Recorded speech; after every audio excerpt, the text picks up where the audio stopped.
Thanksgiving night came down to one table and one sentence from my father that erased me from the family like I was a typo. I believed my grandmother was dead because I watched her closed casket roll away. Then the front door chimed. The woman everyone said was gone forever stepped inside with two attorneys. My mother dropped the serving spoon, and my sister realized too late she had just live-streamed perfect evidence to my dead billionaire grandmother. My name is Ivy Richardson, and usually, I am the mistake that my family prefers to edit out of the picture, but tonight, they invited me back. The driveway of the estate in Carmel, Indiana, was lined with manicured hedges that looked more like barricades than landscaping. The house itself was a sprawling colonial revival, lit up like a landing strip, projecting an image of warmth that I knew stopped exactly at the front door. I sat in my car for 10 minutes with the engine off, listening to the ticking of the cooling metal, staring at the wreath on the door. It was made of dried autumn leaves and looked fragile enough to crumble if you touched it. That was the Richardson way. Everything looked perfect until you applied the slightest bit of pressure. I had stayed away for 3 years. I lived 40 minutes away in Indianapolis, working a job I loved at a tech firm, building a life that didn't require approval from a committee. But the voicemail from my mother, Lenore, had been different this time. It wasn't critical. It wasn't demanding. It was soft, bordering on desperate. She had used the word reconcile. She had said, "It's Thanksgiving, Ivy, please." So I came. I walked up the stone path, my heels clicking a rhythm that felt too loud in the suburban quiet. The air smelled of wood smoke and impending snow. I tightened my coat, took a breath that burned my lungs, and rang the bell. My mother opened the door before the chime had even finished fading. She was wearing silk, something in a shade of champagne that probably cost more than my first car. Her hair was sprayed into an immobile helmet of blonde perfection. "Ivy," she breathed, pulling me into a hug that felt stiff, like embracing a mannequin. She smelled of expensive Chardonnay and anxiety. "You made it." "I made it," I said, stepping out of her grip. Come in. Everyone is at the table. We held dinner for you." That was the first red flag. In 29 years, the Richardsons had never held dinner for anyone, certainly not for the daughter who refused to marry a finance bro or join the junior league. The dining room was a theater set. The chandelier was dimmed to a golden glow. The table was set with the good china, the Haviland Limoges with the gold rim that we were forbidden to touch as children. At the head of the table sat my father, Robert. He looked older, his face slightly redder, a glass of scotch already empty near his hand. He didn't stand up, he just nodded, a tight, jerky motion. "Ivy," he said, "sit." And then there was Sloane. My younger sister sat across from my empty chair. She was 26, but looked 19 thanks to a regime of filters and facials. She was currently the internet's darling, a lifestyle influencer who monetized authenticity by staging every second of her existence. Tonight was no different. To her right, a tripod was wedged between the sideboard and the wall, a phone mounted on it at eye level, a ring light reflected in the window behind her, casting a halo that made her skin look like porcelain. The little red indicator on the screen was pulsing. "Are you live?" I asked, pausing behind my chair. Sloane flashed a smile that didn't reach her eyes. "It's just a casual, get ready with me Thanksgiving edition stream." "Ivy, don't be weird. My followers love the family content. Say hi." She waved at the empty air between us. I ignored the camera and sat down. The napkin was heavy linen, starch so stiff it could cut skin. "No phones at the table," my father said. But he wasn't looking at Sloane. He was looking at me. "That applies to you, too. Ivy, we need to talk." "I thought we were here to eat," I said, unfolding the napkin. "We are," my mother said quickly, signaling the servers. 2 women I didn't recognize emerged from the kitchen carrying platters. The turkey was golden brown, glistening under the lights. The sides were arranged with geometric precision. It looked delicious. It looked like a trap. We went through the motions of serving. The clinking of silver against china was the only sound in the room for 5 minutes. The silence was heavy, pressurized. I could feel Sloane glancing at her phone screen, checking the viewer count, checking the comments. She was performing the role of the demure daughter, taking small bites, dabbing her mouth. "So," my father said, slicing into his turkey with surgical aggression, "how is the computer thing?" "Systems engineering," I corrected. "It's going well. I'm up for a promotion next month." "That's nice," my mother said, her eyes darting to my father. "But it must be hard, living in that small apartment, driving that old car." "I like my apartment, and my car runs fine." "We worry about you," my father said. He put his fork down. The metal hit the plate with a sharp clack. "We want you to be secure. We want the family to be secure." "Okay," I said slowly. I hadn't taken a bite yet. My stomach was twisting into a knot. "What is this about?" My father reached under the table. He didn't pull out a gift. He pulled out a thick manila envelope and slid it across the white tablecloth. It stopped inches from my water glass. "We have an opportunity," he said. "A business restructuring. It's complicated. You wouldn't understand the nuances, but it requires some housekeeping." "Regarding your grandmother's estate?" I froze. My grandmother, Evelyn Devereaux, had been the sun this family revolved around. She was a titan of industry, a woman who built a logistics empire from scratch in the 70s. She was tough, brilliant, and the only person in this house who had ever looked at me and seen a person rather than a prop. She had died 5 years ago, a car accident in France. The casket had been closed at the memorial. I remembered the smell of lilies and the overwhelming sensation of the world turning gray. "Grandma is dead," I said. "Her estate was settled years ago. Everything went into the trust." "The trust is evolving," Sloane piped up. She wasn't looking at the camera now. She was looking at me with a mixture of pity and malice. "We're modernizing the assets for the future." "Open it," my father commanded. I opened the envelope. Inside was a legal document, thick and stapled. The header read, "Irrevocable waiver of interest and beneficiary rights." I scanned the legalese. It was a buyout, a low one. If I signed this, I was agreeing to remove myself permanently from the Devereaux Family Trust in exchange for a one-time payment of $50,000. I looked up. $50,000. It was a lot of money to some people. To the estate of Evelyn Devereaux. It was a rounding error. It was the price of a used luxury sedan. "You want me to sign away my inheritance?" I asked. "For this." "It's a generous offer," my mother said, her voice rising in pitch. "You've always said you want to be independent. Ivy, this is it. Cash in hand. You can pay off your student loans.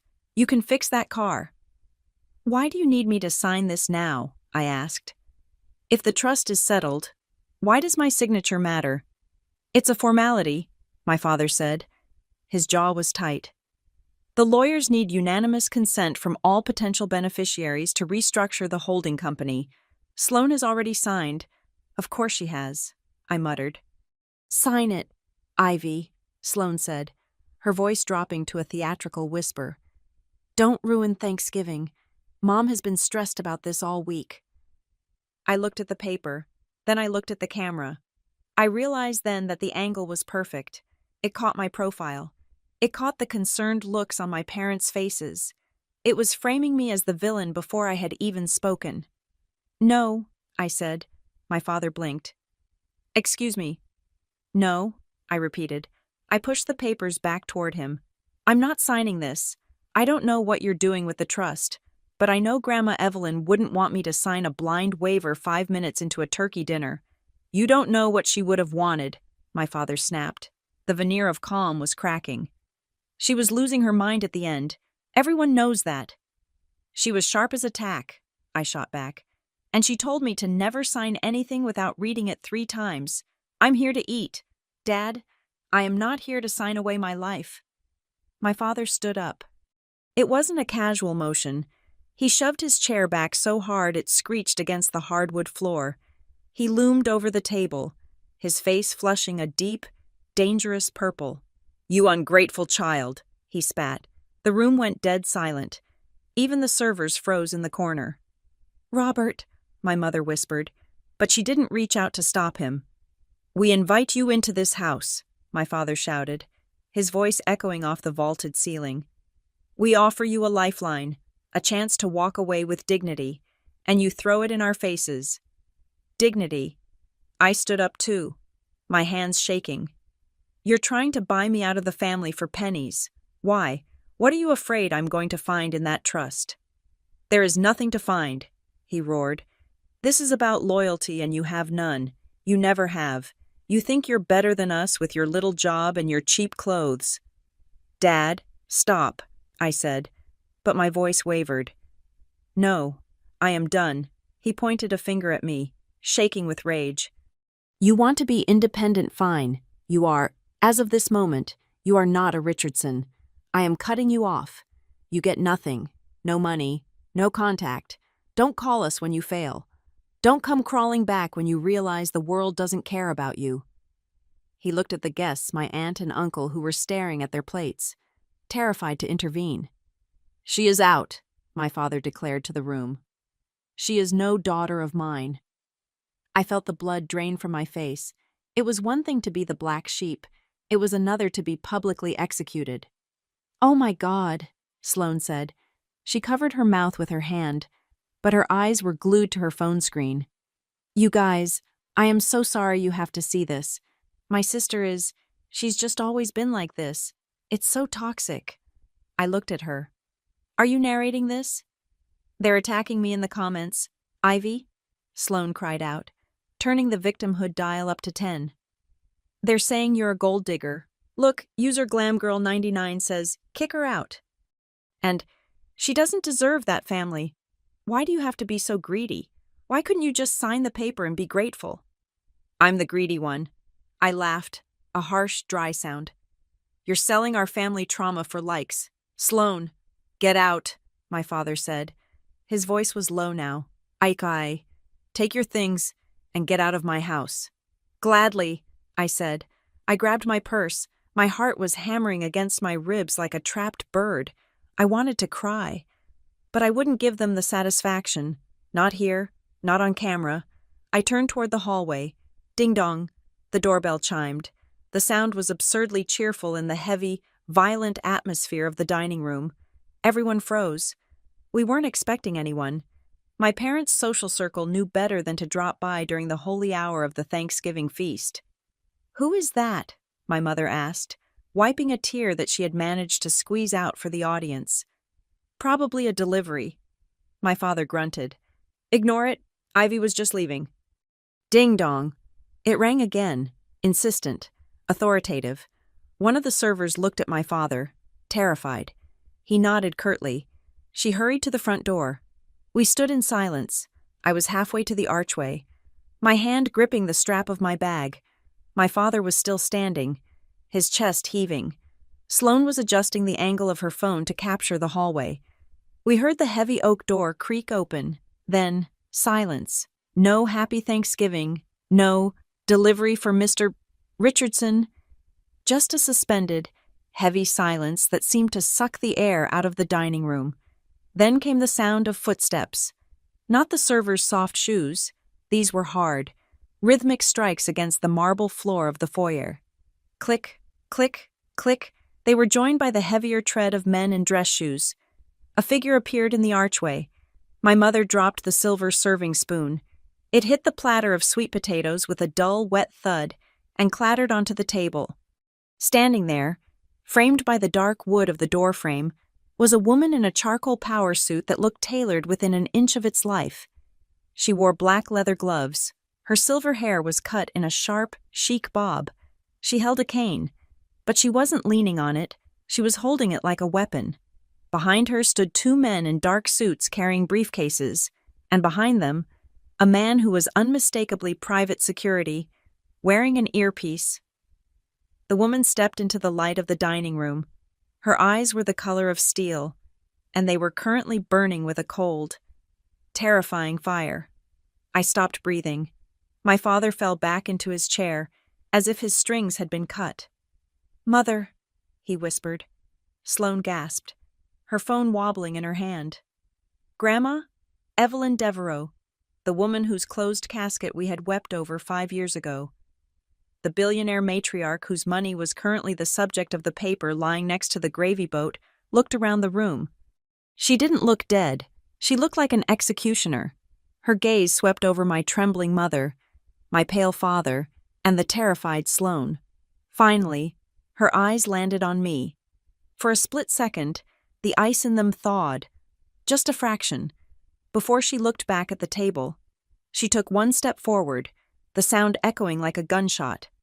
"Which one of you?" she asked, her voice clear and sharp enough to slice through the tension. "Sold my name while I was dead." The silence in the dining room was absolute. It was the kind of vacuum that usually follows a bomb blast, where the air itself feels sucked away, while my mother paralyzed in shock and my sister Sloane scrambled to adjust her reality. My mind did not stay in the present. It snapped backward, reeling through 29 years of history to understand how we had arrived at this precise, impossible moment. To understand why my father could disown me so easily over a plate of turkey, you have to understand that I was never really his daughter. I was an administrative error in the Richardson family business plan. Growing up in our house was not a nightmare of screaming matches or bruised skin. We were far too polite for that. We were the Richardsons of Carmel, and in our zip code, abuse was considered tacky. Instead, I grew up in an environment of aggressive indifference. My childhood was a long lesson in the art of being invisible. I was the first child, but Sloane was the correct child. I was born with dark hair and a serious face, a quiet girl who preferred reading in the corners of the library to dancing in the center of the living room.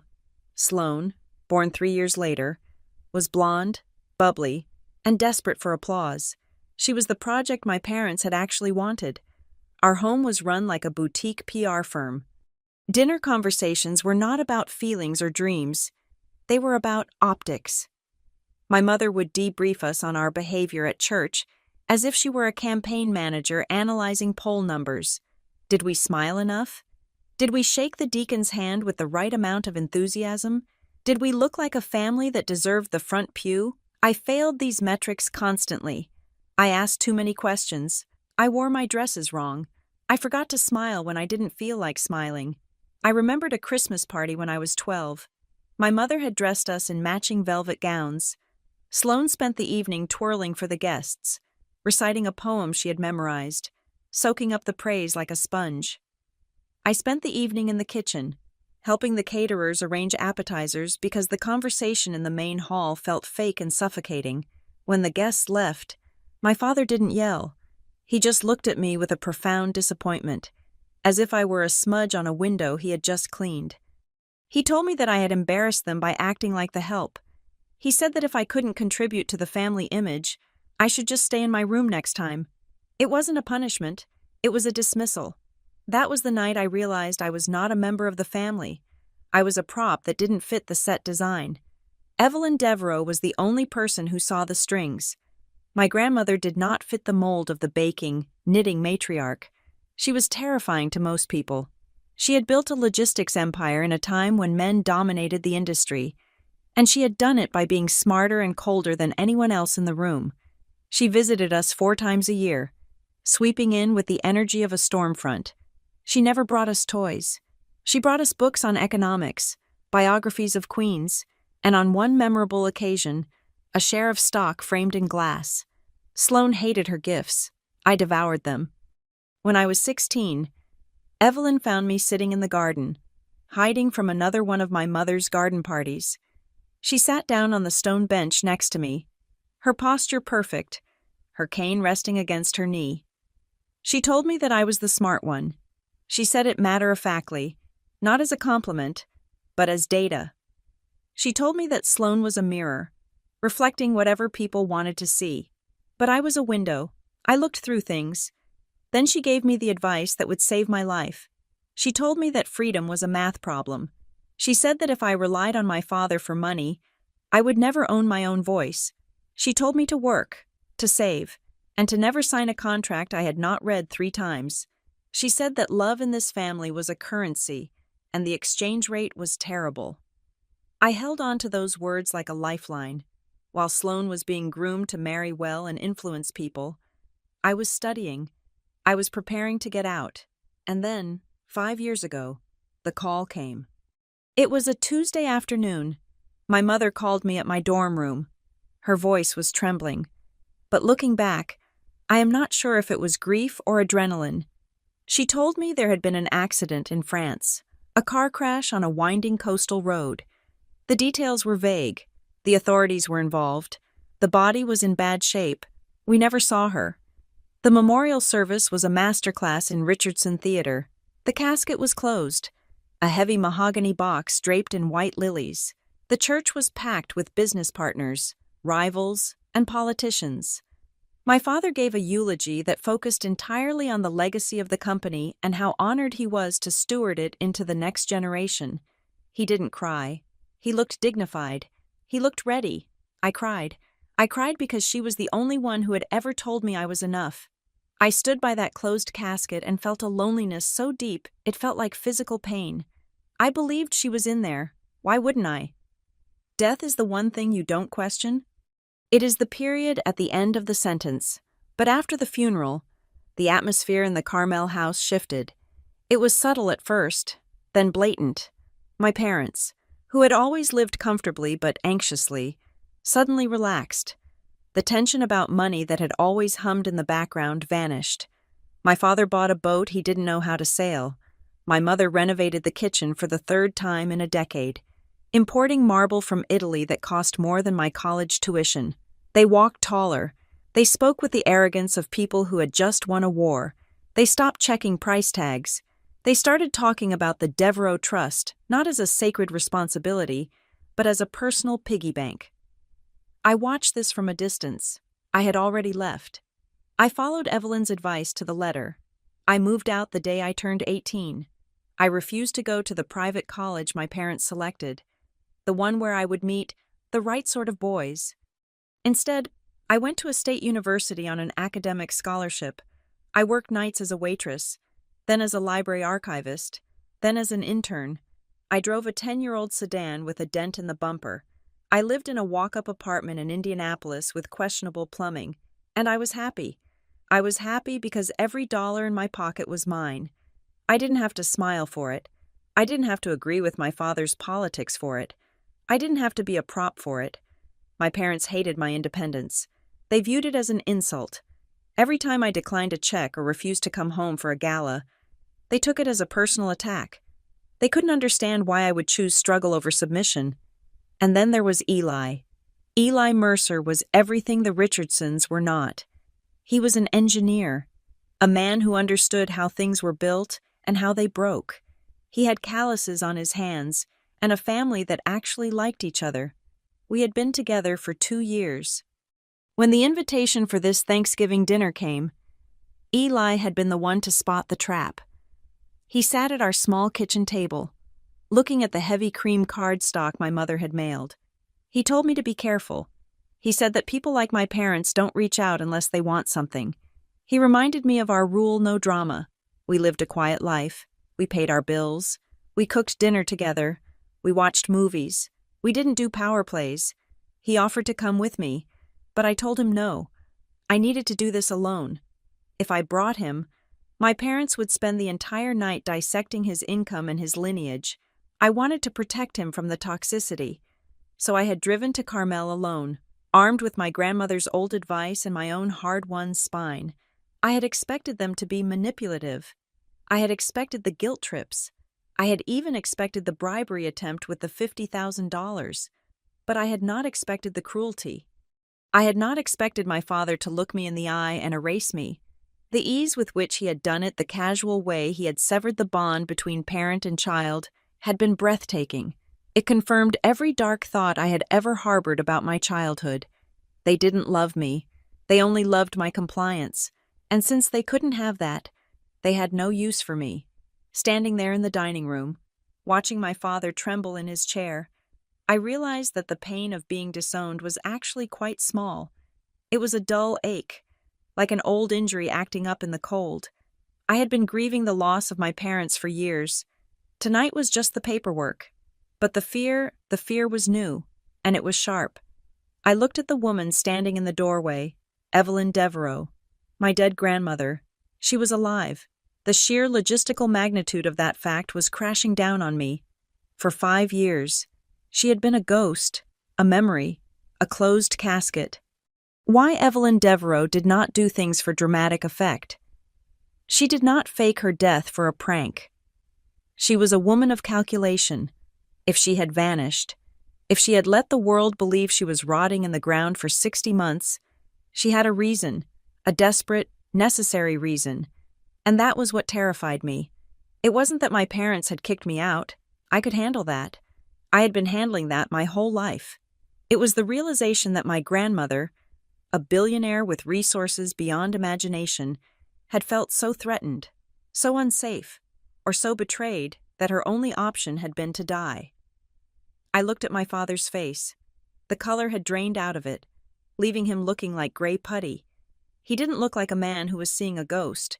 He looked like a man who had been caught holding a smoking gun. And my mother, she wasn't looking at Evelyn with relief. She was looking at her with pure, unadulterated terror. I realized then that the story I had been living, the story of the neglected daughter and the golden sister, was just the surface. Beneath it, something much darker had been churning for 5 years. My parents weren't just bad parents. They were something else entirely. Evelyn took another step into the room. The sound of her cane hitting the floor was the only thing that mattered in the world. I wasn't afraid of being disowned anymore. I was afraid of what my grandmother had come back to say. I was afraid of the truth that had required a grave to hide it. Because if Evelyn Devereaux had to fake her death to survive her own family, then I was in the room with monsters. And I was the only one who hadn't known it. 7 days before the front door of my parents' house opened to reveal the impossible. I was sitting in a climate-controlled server room in downtown Indianapolis, perfectly content with a life that had nothing to do with the name Richardson. I worked as a senior systems analyst for Luminarc Systems. It was not a glamorous job. It did not involve galas, silk dresses, or posing for cameras. It involved sitting in a Herman Miller chair for 10 hours a day, staring at lines of code that kept the logistics of half the Midwest running smoothly. I loved it. I loved the binary nature of it. In my code, a line was either true or false. There was no gray area, no passive-aggressive manipulation, and no subtext. That Tuesday, my manager, Marcus, had pulled me into his office. He told me that the board had approved my promotion to lead architect. It came with a 15% raise and a corner office that looked out over the White River. I walked out of that building feeling lighter than air. I had done this. I had built this career without a single phone call from my father, without a single penny from the Devereaux fortune. I was 29 years old, and I was free. Then my phone rang. I was standing in the parking garage, unlocking my 10-year-old sedan. The screen lit up with a number I did not recognize. It was a local area code, but it was not the landline for the estate in Carmel, and it was not my mother's personal cell. I answered it, expecting a telemarketer. Ivy? The voice was unmistakable, yet jarringly unfamiliar. It was my mother, Lenore, but the tone was wrong. My mother usually spoke to me with a clipped, exhausted patience, as if my very existence was a chore she had to manage. This voice was soft. It was trembling. It sounded like the voice she used when she was talking to the pastor or a wealthy donor. "Mom," I asked, leaning against the cold metal of my car door. "Is everything okay?" "You're calling from a strange number." "I am at the club," she said quickly. "My battery died. I borrowed this from the concierge. Ivy, honey, we want you to come home for Thanksgiving." I laughed. It was an involuntary, short sound. "You want me to come home?" "You haven't invited me for a holiday in 3 years. Mom, usually, you just send a card saying you're going to Aspen or the Hamptons. We're staying in Carmel this year," she said. "We want a traditional family dinner. Just us. No big parties. No press. Just family." "Why?" I asked. "Because we miss you," she said. The lie was so thick I could almost taste the saccharine sweetness of it through the phone. Lenore Richardson did not miss people. She missed opportunities. She missed control, but she did not miss her disappointing, non-photogenic daughter. "I'll think about it," I said, reaching for the door handle. "Please," she said, and then she added something that made the hair on the back of my neck stand up. "We need to be a family again. We need to be whole, for Grandma." "Grandma is dead," I said flatly. "For her memory," she corrected, but the hesitation was there. "Just come, Ivy, please." She hung up before I could say no. I sat in my car for 20 minutes, staring at the concrete wall of the parking garage. My instinct, honed by 2 decades of survival in that house, screamed at me to run. This was a trap. It had the distinct, metallic smell of a setup. That night, I was at the apartment I shared with Eli, chopping vegetables for a stir-fry. When my phone pinged with a notification, I have a habit of keeping Google alerts set for the family names, not because I care about their social calendar, but because in the Richardson family, news often broke in the press before it was told to the children. The alert was for a headline in a niche financial newsletter: "Devereaux Trust faces liquidity questions amidst restructuring rumors." I wiped my hands on a towel and clicked the link. Page not found. The article had been scrubbed. It had been up for maybe 12 minutes before someone made a call and had it pulled. I frowned. My grandmother's trust was ironclad. It was a billion-dollar fortress designed to last for generations. Liquidity issues were impossible unless someone had been draining it with a fire hose. I tried to search for cached versions, but it was gone. The internet had been scrubbed clean. 10 minutes later, my sister Sloane texted me. "Sloane, Mom says you're coming on Thursday. Don't wear that gray sweater you wore to the funeral. Wear something bright. We're doing a rustic autumn theme." I typed back, "I haven't said yes. Why is this so important?" Sloane. The typing bubbles appeared, disappeared, and then appeared again. Sloane. "Just show up. No drama. It's for the brand." I stared at the screen. Then, a second later, a new message popped up. "Sloane. OMG, stupid autocorrect. I meant it's for the band. Like, the band of the family. The bond. It's for the family bond." I showed the phone to Eli. He was sitting at the kitchen island, soldering a circuit board for one of his hobby projects. He looked at the text, then at me. "She means brand," Eli said, not looking up from his magnifying glass. "Freudian slip of the century. They're planning something," I said, pacing the small kitchen. Mom's voice was weird. There was a scrubbed article about the trust funds today, and now Sloane is worried about the aesthetic of my sweater. "This isn't a dinner, Eli. It's a production." Eli set down his soldering iron and turned his stool to face me. He was a calm man, the kind of person who assessed structural integrity before he stepped on a bridge. "Then don't go," he said. "If I don't go, I don't know what they're doing," I said. "If the trust is in trouble, that's Grandma's legacy.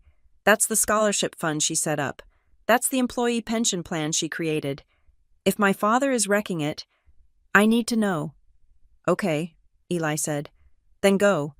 But treat it like a field assignment. You are not a daughter going home.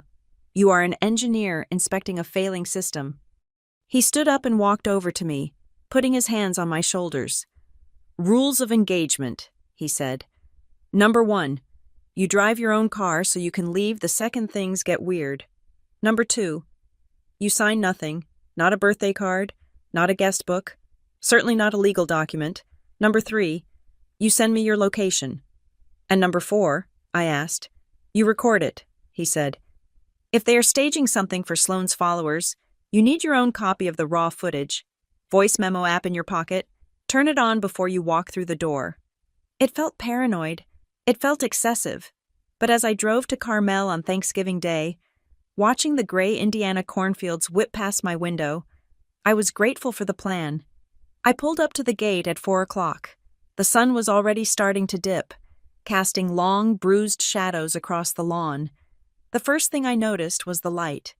Normal houses have warm, inviting light spilling from the windows on Thanksgiving. My parents' house was blazing.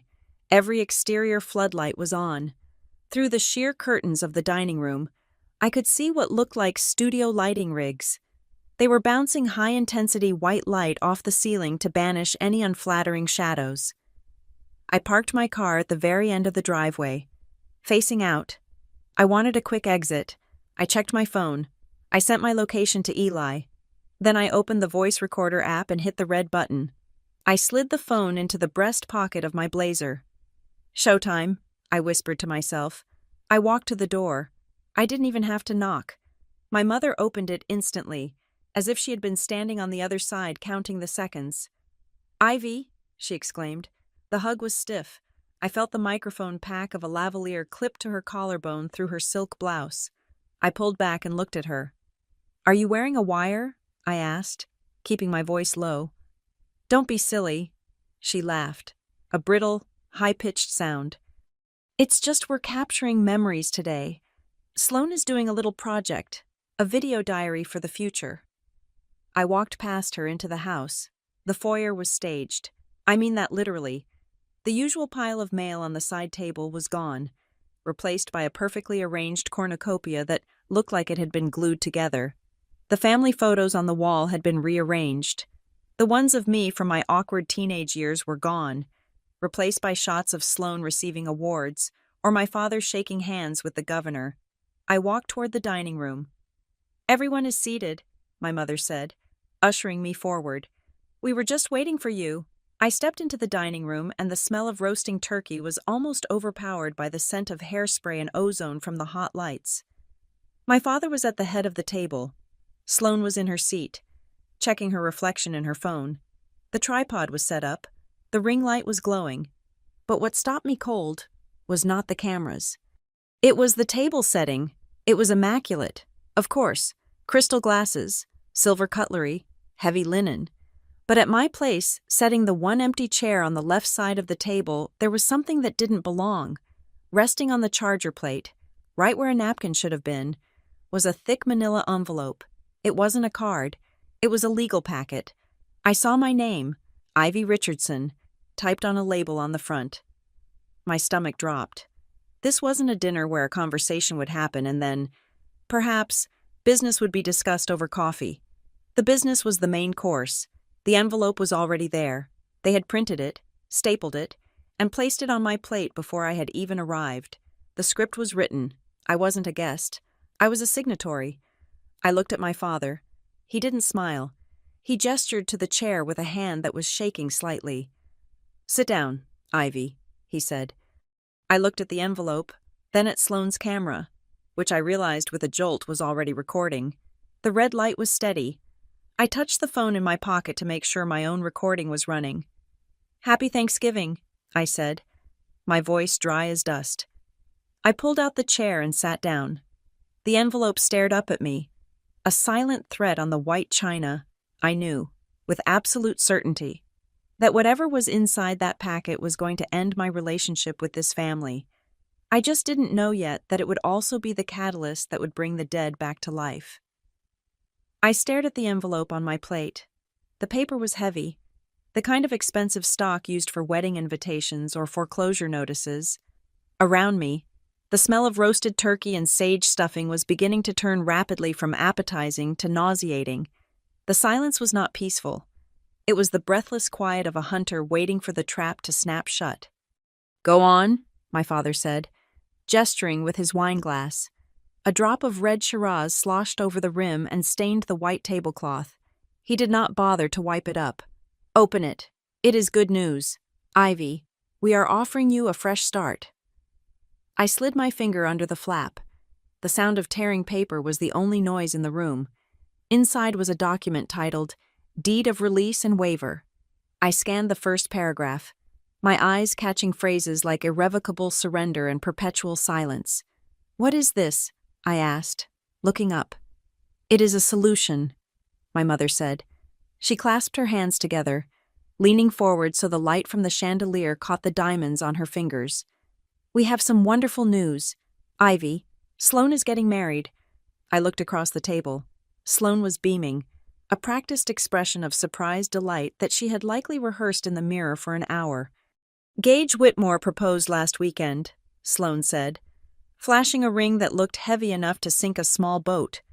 "We haven't announced it publicly yet, We are waiting for the right engagement content strategy. Gage Whitmore. The name landed in the center of the table like a lead weight. The Whitmores were not just rich. They were institutional. They were a political dynasty in Indiana. The kind of family that had buildings named after them and a fiercely protected reputation. They did not marry into mess. They did not marry into liability.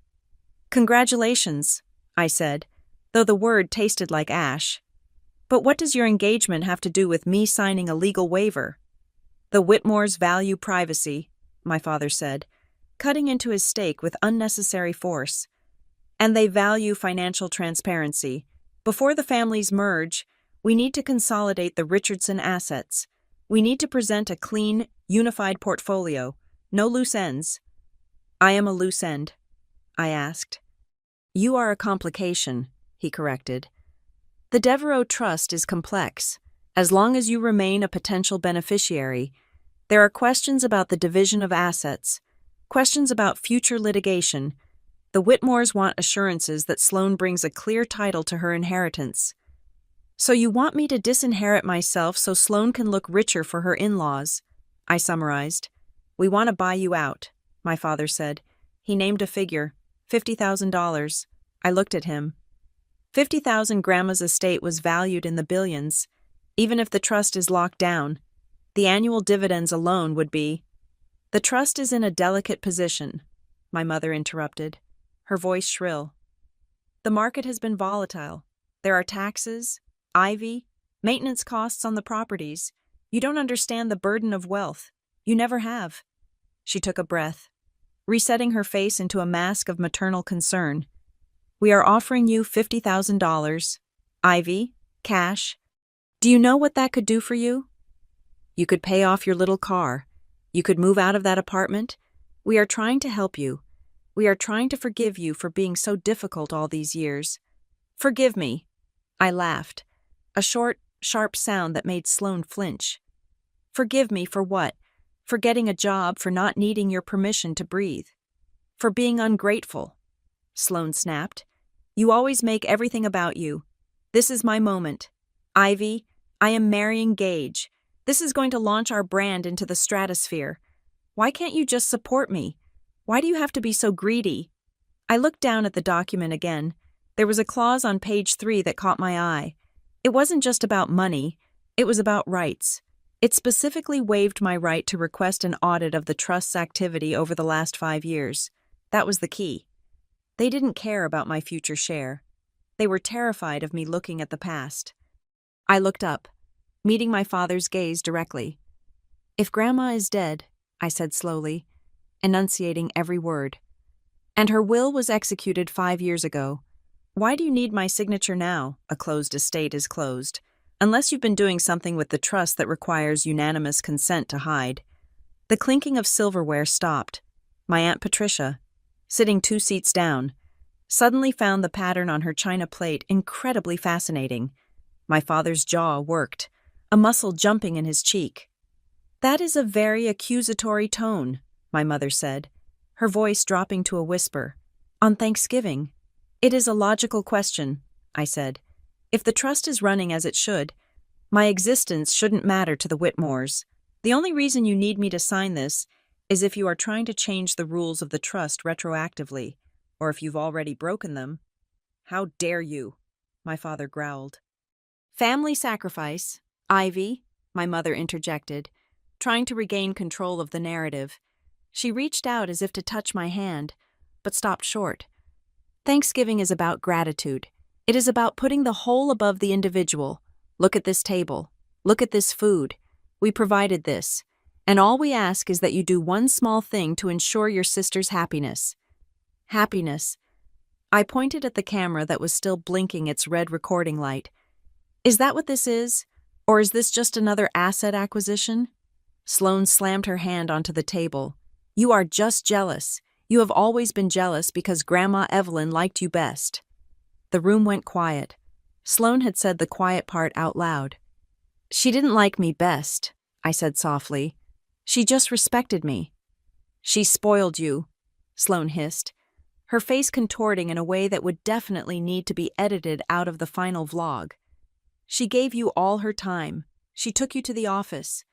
She showed you the books. She ignored me. I was the pretty one. I was the one who listened. But she looked at me like I was furniture. Sloane leaned forward, her eyes wet with angry tears. You took her attention when she was alive. Ivy, you don't get to take her money now that she is dead. You owe us. You owe me.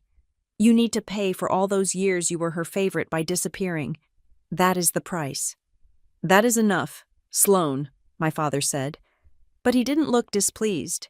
He looked like he agreed. My Aunt Patricia, a woman who had never worked a day in her life and currently served on the boards of 3 charities that did nothing but host luncheons, cleared her throat. She reached under the table and produced a glossy brochure. We have a compromise, Aunt Patricia said, sliding the brochure toward me. If you are worried about the optics, Ivy, we have a solution that benefits everyone. I looked at the brochure. On the cover was a photo of Sloane, looking pensive and charitable in a designer trench coat, standing in a field of wheat. The title read, The Sloane Richardson Foundation for Rural Development. What is this? I asked. It is a nonprofit, Aunt Patricia explained. Sloane is launching it next month. If you sign the waiver, the family will donate a portion of the trust's income to this foundation. You can even be on the board, in a non-voting capacity, naturally. I flipped the brochure open. I had spent enough time in corporate systems to know how to read a budget breakdown. I scanned the pie chart on the back page. Projected administrative costs, 85%. I read aloud. Consulting fees paid to Richardson Media Group, travel expenses, image consulting. I looked up at my aunt. This isn't a charity. This is a tax shelter. You are going to funnel money from the trust into this foundation, pay yourselves massive salaries to run it, and use the charitable work to buy Sloane good press for her wedding. It raises awareness, Sloane defended. It raises your bank balance, I countered. You want me to sign away my legal rights so you can launder Grandma's legacy into a vanity project. You are twisting everything, my mother said. Tears now streaming down her face. Real tears. Perhaps. Or just a very good performance. We offer you money. You spit on it. We offer you a role in a charity. You mock it. What do you want? Ivy, do you want to destroy this family? I want the truth, I said. I want to know why you are so desperate. People who are financially secure don't ambush their daughter with legal contracts over turkey. People who have nothing to hide don't ask for retroactive waivers. My father stood up. He didn't explode this time. He went cold. It was a terrifying transformation. The red flush left his face, replaced by a pale, hard resolve.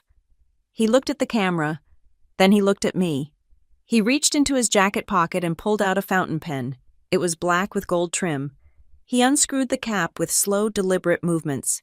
He placed the cap on the table. Then he slid the pen across the smooth linen until it bumped against the envelope on my plate. This is not a negotiation, Ivy, he said.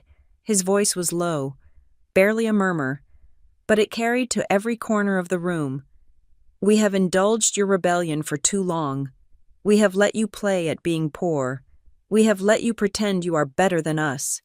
He placed both hands on the table and leaned in. The Whitmore merger is happening. The consolidation of the trust is happening. You are either part of this family's future, or you are a stranger to it. You can't threaten me, I said, though my hands were trembling in my lap.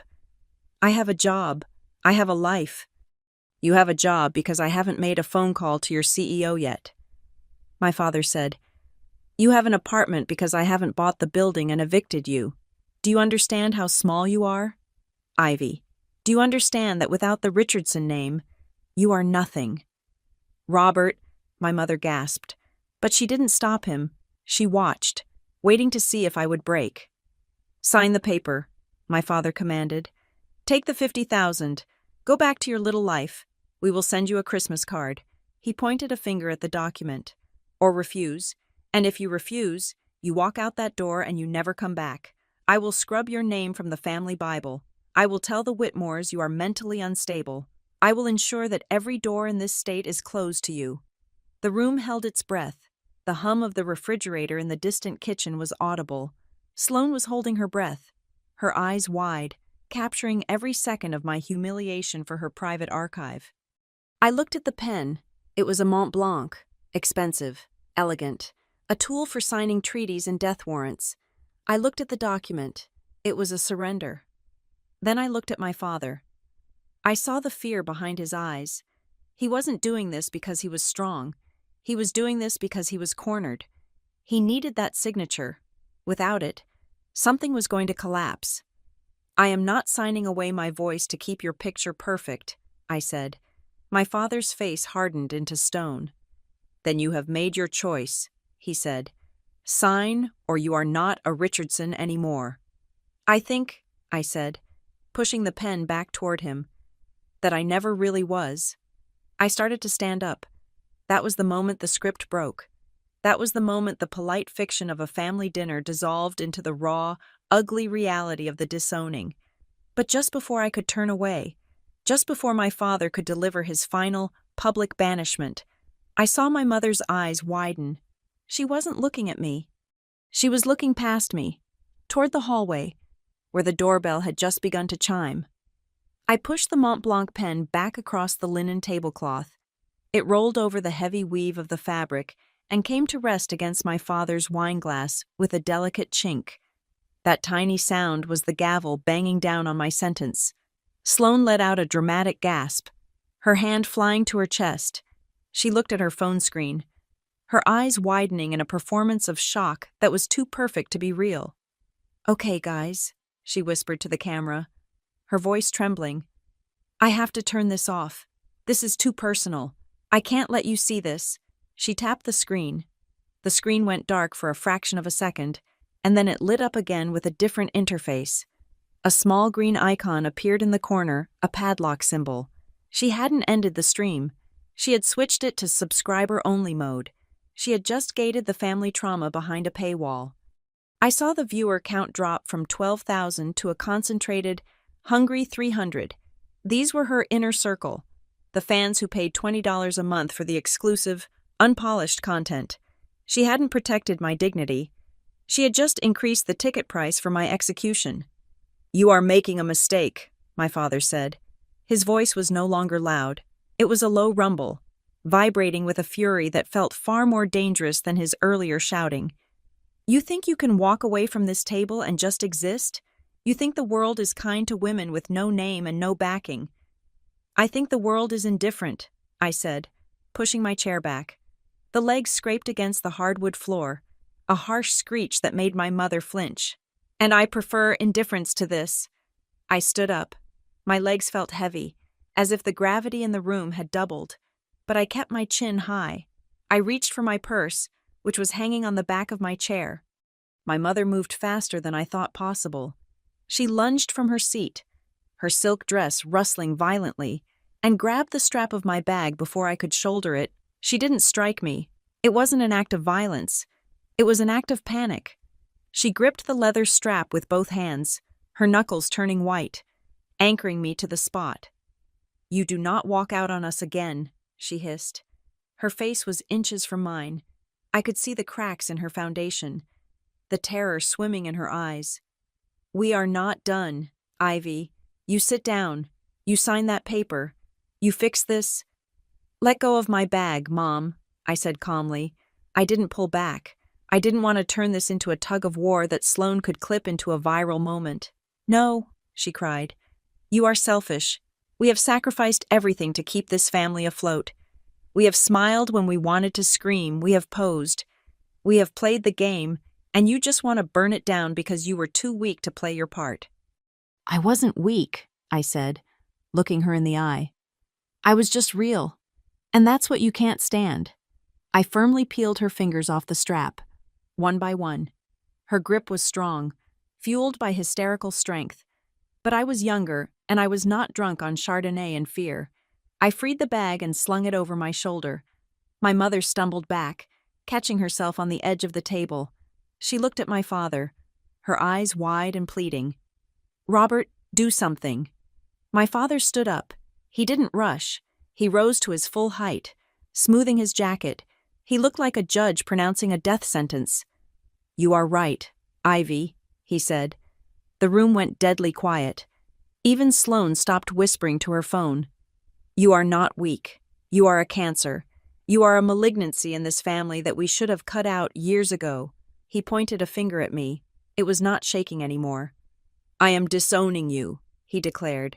The words hung in the air, heavy and solid. "From this moment forward, you are not my daughter. You are not a Richardson. I will have the lawyers draft the formal separation of ties by morning. You will receive nothing, no inheritance, no access, no contact." "Dad, wait," Sloane started, perhaps realizing that a full disownment might look too harsh even for her subscribers. "Silence," he roared at her, then turned his black eyes back to me. "And you are forbidden from ever speaking your grandmother's name again. You do not get to claim her.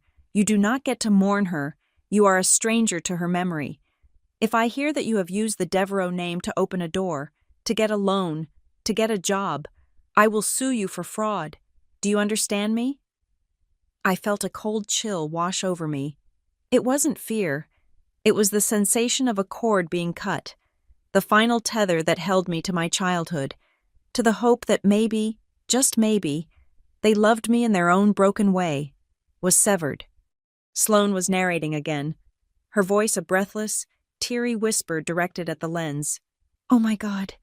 You guys, I am shaking. She pushed Mom. Did you see that? She physically pushed Mom. She is doing this on Thanksgiving. She knows how important this merger is for my future, and she is sabotaging it. This is what narcissism looks like."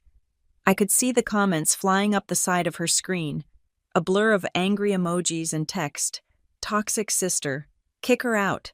Stay strong, Sloane. She doesn't deserve you." I looked at Sloane. She wasn't my sister in that moment. She was a content creator generating engagement from our destruction. "You are recording this," I said to her. "You are monetizing the end of our family. I am documenting my truth." Sloane sobbed, wiping a dry eye. "I am sharing my journey." I looked at my father. "You want me to be a stranger? Fine.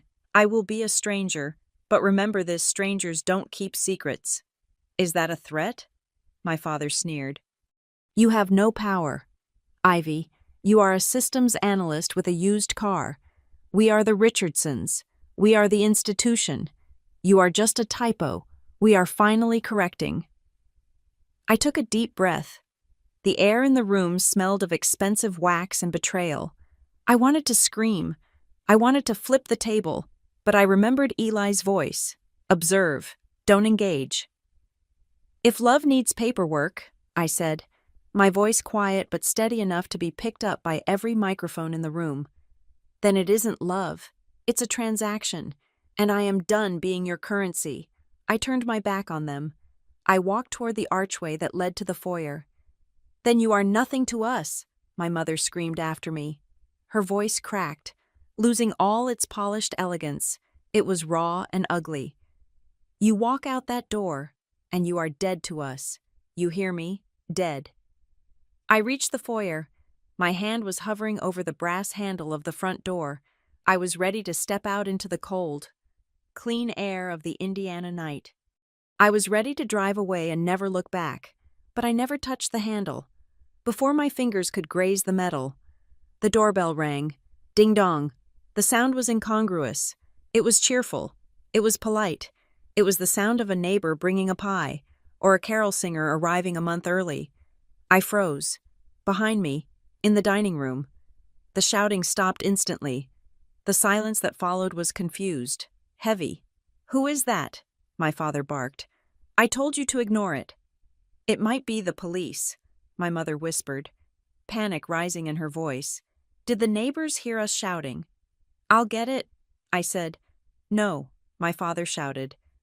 "You don't open my door, Maria. Get the door." The housekeeper, Maria, emerged from the kitchen, looking terrified. She wiped her hands on her apron and hurried past the dining room, giving me a wide berth as if I were contagious. I stood in the foyer, trapped between the exit and the family I had just left. I watched Maria approach the door. She unlocked the deadbolt. She turned the handle. The heavy oak door swung inward. A gust of cold wind swept into the warm house, carrying a few dry leaves across the marble floor. Standing on the porch was a figure silhouetted against the floodlights. Maria gasped. She took a step back, her hand flying to her mouth. "Madre de Dios," she whispered. "Mrs. Devereaux." My heart stopped. The woman stepped over the threshold. She was wearing a charcoal wool coat that cost more than my annual salary. Her silver hair was cut in a sharp, intimidating bob. She held a cane in one gloved hand, not for support, but like a scepter of authority. Flanking her were two men in dark suits carrying briefcases, and a third man who was clearly armed security. Evelyn Devereaux, my grandmother, the woman whose closed casket I had wept over, the woman whose death had triggered the last 5 years of my family's spending spree. She walked into the foyer.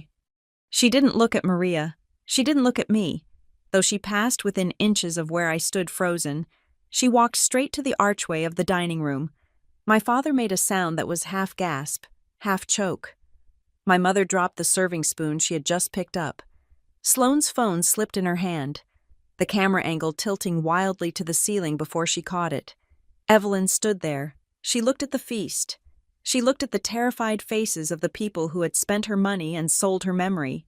She peeled off her leather gloves, finger by finger, with agonizing slowness. She slapped them into her palm. The sound was like a pistol shot. "I heard you disowned my granddaughter," she said. Her voice was not loud, but it had the crushing weight of a glacier. "Wonderful. Now it is my turn."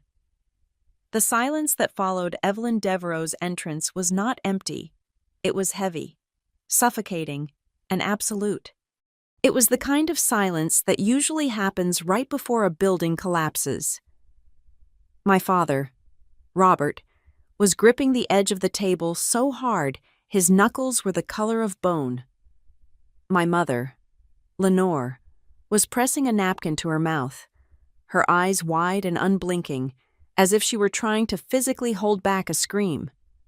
Evelyn did not wait for an invitation. She walked to the head of the table. She looked at my father, who was currently occupying her seat. She didn't say a word. She just arched one perfectly sculpted eyebrow. My father scrambled. I had never seen him scramble before. He pushed his chair back, nearly tripping over his own feet, and moved to the side. He looked like a schoolboy caught sitting at the teacher's desk. Evelyn sat down. She placed her cane against the table edge. She adjusted her blazer. Then she looked at the turkey, then at the envelope containing my disownment papers, and finally, she looked at the camera that was still streaming to Sloane's subscribers. "You look like you have seen a ghost, Robert," she said. Her voice was calm, conversational, and utterly terrifying. "Mother," my father croaked, "we buried you. The gendarmes in France. The report. The casket." "You buried a casket," Evelyn corrected. "You buried a story. You did not bury me." "But the accident," my mother whispered. "The car went off the cliff. They said it was a fireball." "It was," Evelyn said. "My car went off that cliff. My driver, poor Monsieur Dubois, had already parked it and exited the vehicle safely before the brakes failed. It was a marvelous piece of engineering failure, or perhaps it was sabotage. That is what I have spent the last 5 years determining." She gestured to the two men in suits standing behind her. "This is Mr. Vance and Mr. Thorne. They are forensic accountants and fraud specialists. They have been my constant companions for 60 months, while you were wearing black and looking sad for the cameras. I was in a safe house in Zurich, watching every single financial move this family made." "You faked your death," Sloane squeaked. She sounded like a child. "Grandma, that is insane. That is illegal." "It is a protective measure," Evelyn said sharply. "It is called a constructive disappearance. It is a legal gray area, certainly, but necessary when one discovers that one's own son and daughter-in-law have drafted a power of attorney document declaring one mentally incompetent 3 days before one is scheduled to travel." The room went cold. I looked at my parents. They didn't look shocked anymore. They looked guilty. "We were worried about your health," my father stammered. "You were getting older. We just wanted to protect the assets." "You wanted to seize the assets," Evelyn corrected. "I saw the drafts. Robert, I saw the emails between you and that crooked doctor in Chicago. You were going to have me institutionalized. You were going to lock me away and take the keys to the kingdom." She leaned forward. The diamonds at her throat caught the harsh studio lights intended for Sloane's video. "So I decided to give you exactly what you wanted. I gave you my absence. I gave you the tragedy. I stepped off the board. I let you think you had won." She swept her hand across the air, encompassing the lavish dinner, the expensive clothes, the renovated house. "And look at what you did with it. You did not mourn me. You used my absence like a clearance sale." Mr. Vance, the lawyer on the left, stepped forward. He carried a leather briefcase which he placed on the sideboard, right next to the gravy boat. He opened it with a decisive click. He began to pull out file folders, stacking them on the table. Thud, thud, thud. "What is this?" my mother asked, her voice trembling. "Exhibit A," Mr. Vance said, opening the first folder. He slid a document toward my father. "A loan application for $3 million against the chaotic equity of the trust, dated 2 weeks after the memorial service. The signature on the bottom claims to be Evelyn Devereaux, dated prior to her death. It is a forgery, a bad one." My father went pale. "Exhibit B," Mr. Vance continued, sliding another paper across the linen. "A transfer of funds from the charitable arm of the foundation to a shell company in the Cayman Islands called Blue Horizon Ventures. The director of Blue Horizon is listed as Sloane Richardson." I looked at Sloane. Her mouth dropped open. "I didn't know," she cried. "Daddy said I had to sign it for tax reasons. He said it was for my future." "It was for money laundering," Evelyn said dryly. "And you signed it. Sloane, your name is on the federal documents.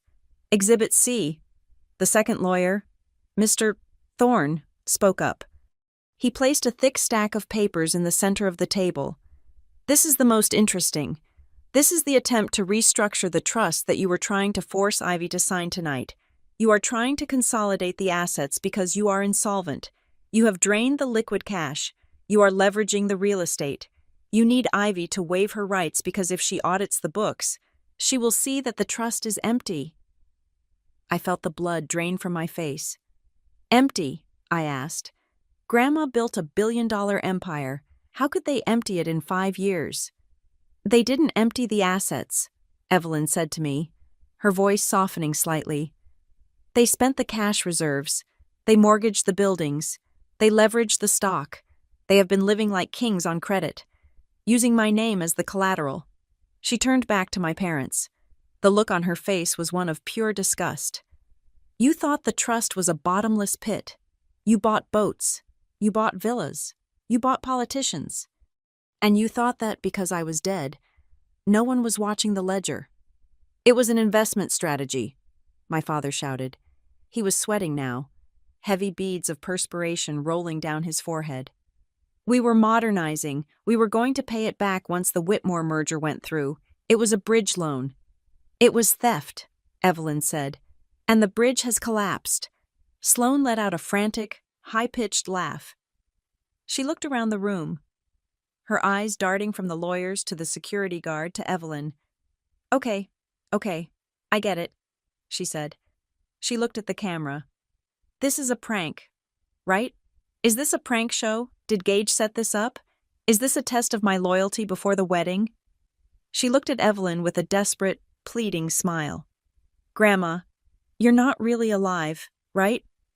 This is an actor. This is deepfake technology. This is the content. Tell me this is for the vlog." Evelyn looked at her granddaughter with pity. "This is not a prank. Sloane, this is an audit." But the wedding," Sloane shrieked. "Gage is going to see this. The Whitmores are going to see this." "The Whitmores have already been contacted," Evelyn said. "My attorneys spoke to their family council an hour ago. I informed them that the financial statements you provided for the prenuptial agreement were fraudulent. I believe the wedding is, as they say, on hold. Sloane made a sound like a wounded animal and slumped back in her chair. You ruined it, my mother hissed. She stood up, her hands shaking. She pointed a finger at Evelyn. You ruined everything. We were happy. We were finally getting the respect we deserved. Why couldn't you just stay dead? Because I worked for 40 years to build that name, Evelyn said, slamming her hand on the table. The silver jumped. And I will not let you turn it into a punchline for a TikTok video. This is Ivy's fault, my father snarled. He turned on me, his eyes wild. You knew she was alive. You set this up. You brought her here to humiliate us. I didn't know anything, I said, my voice steady. I was just as shocked as you were. Liar, he shouted. You were always conspiring with her. You were always the favorite. You planned this. You wanted to destroy us because we cut you off. Don't you dare, Evelyn said. Her voice was low, but it stopped my father mid-shout. Do not blame the only honest person at this table. Evelyn stood up. She walked over to where I was standing by the door.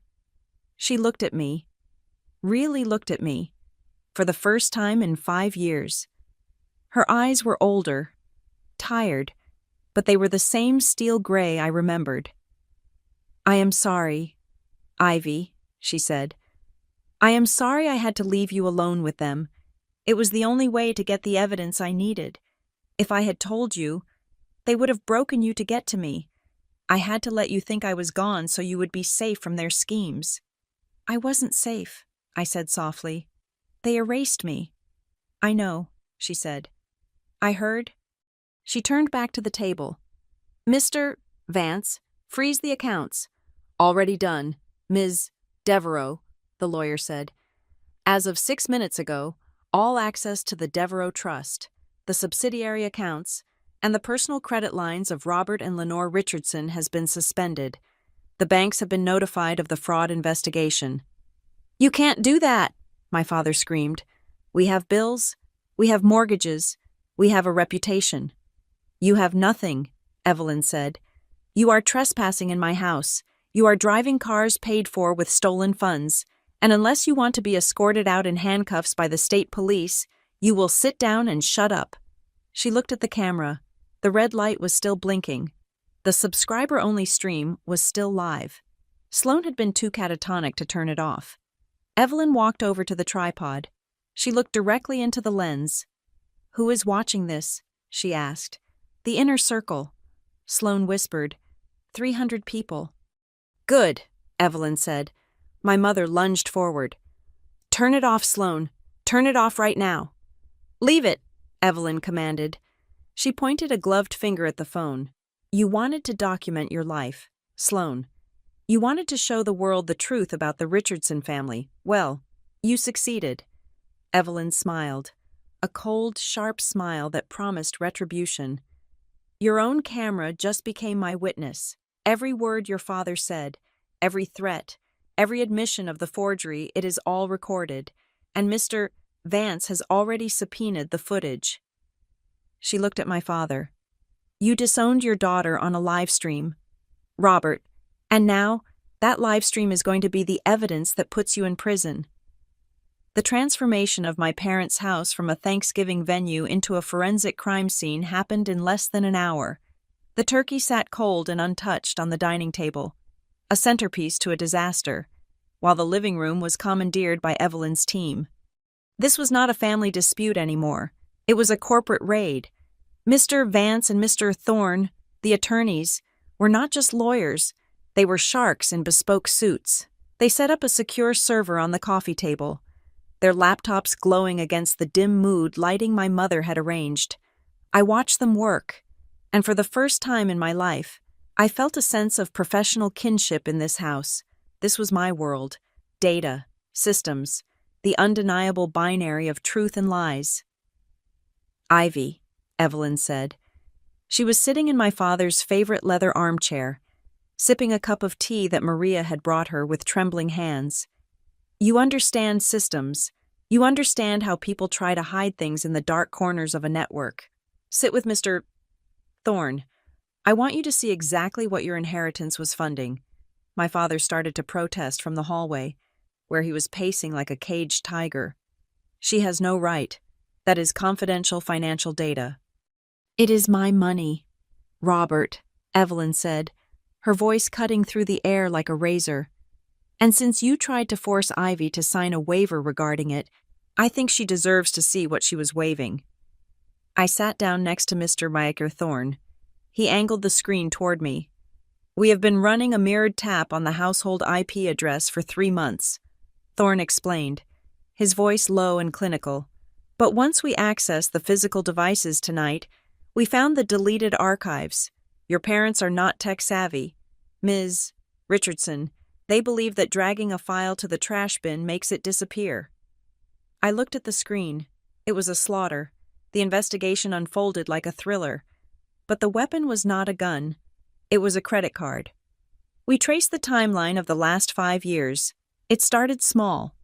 A month after Evelyn's death, my mother charged a $40,000 interior design consultation to the Devereaux Estate Management account. She labeled it office maintenance.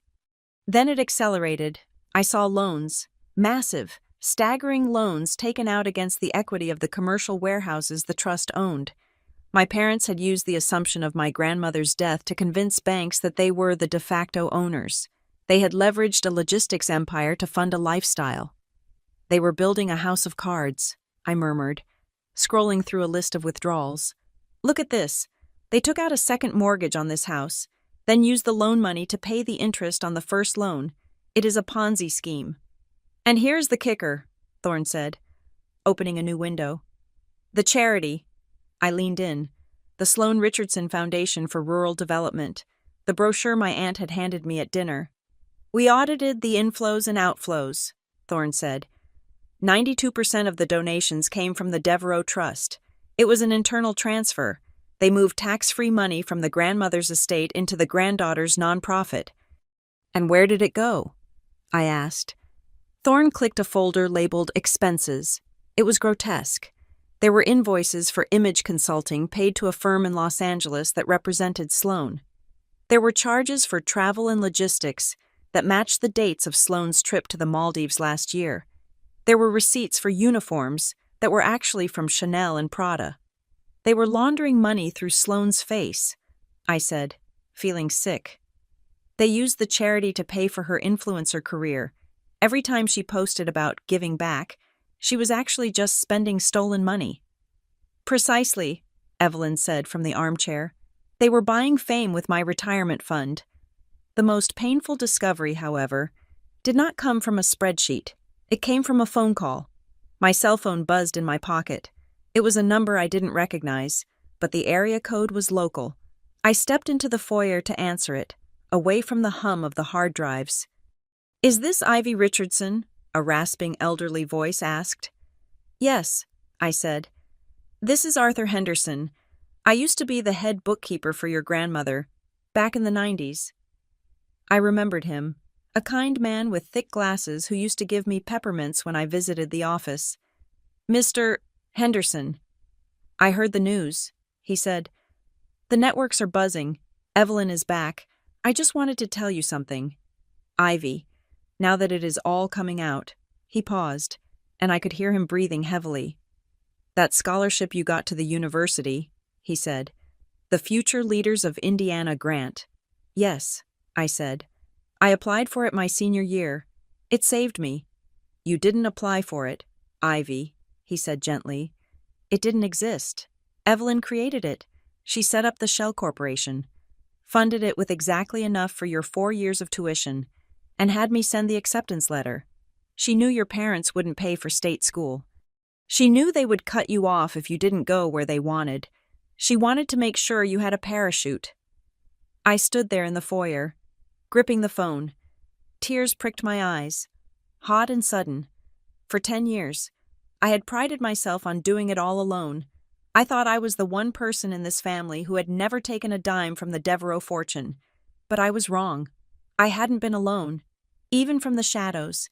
Even before she died, Evelyn had been holding the net. "Why didn't she tell me?" I whispered. "Because she wanted you to believe you did it yourself." Henderson said, "She wanted you to have the confidence that comes from independence, and she knew that if your parents found out she was helping you, they would punish you for it." I hung up the phone and looked back at Evelyn. She was watching me. She didn't smile, but she gave a nearly imperceptible nod. She knew I knew, and that nod healed more damage in my heart than 1,000 apologies ever could. I wiped my face and turned to go back to the living room.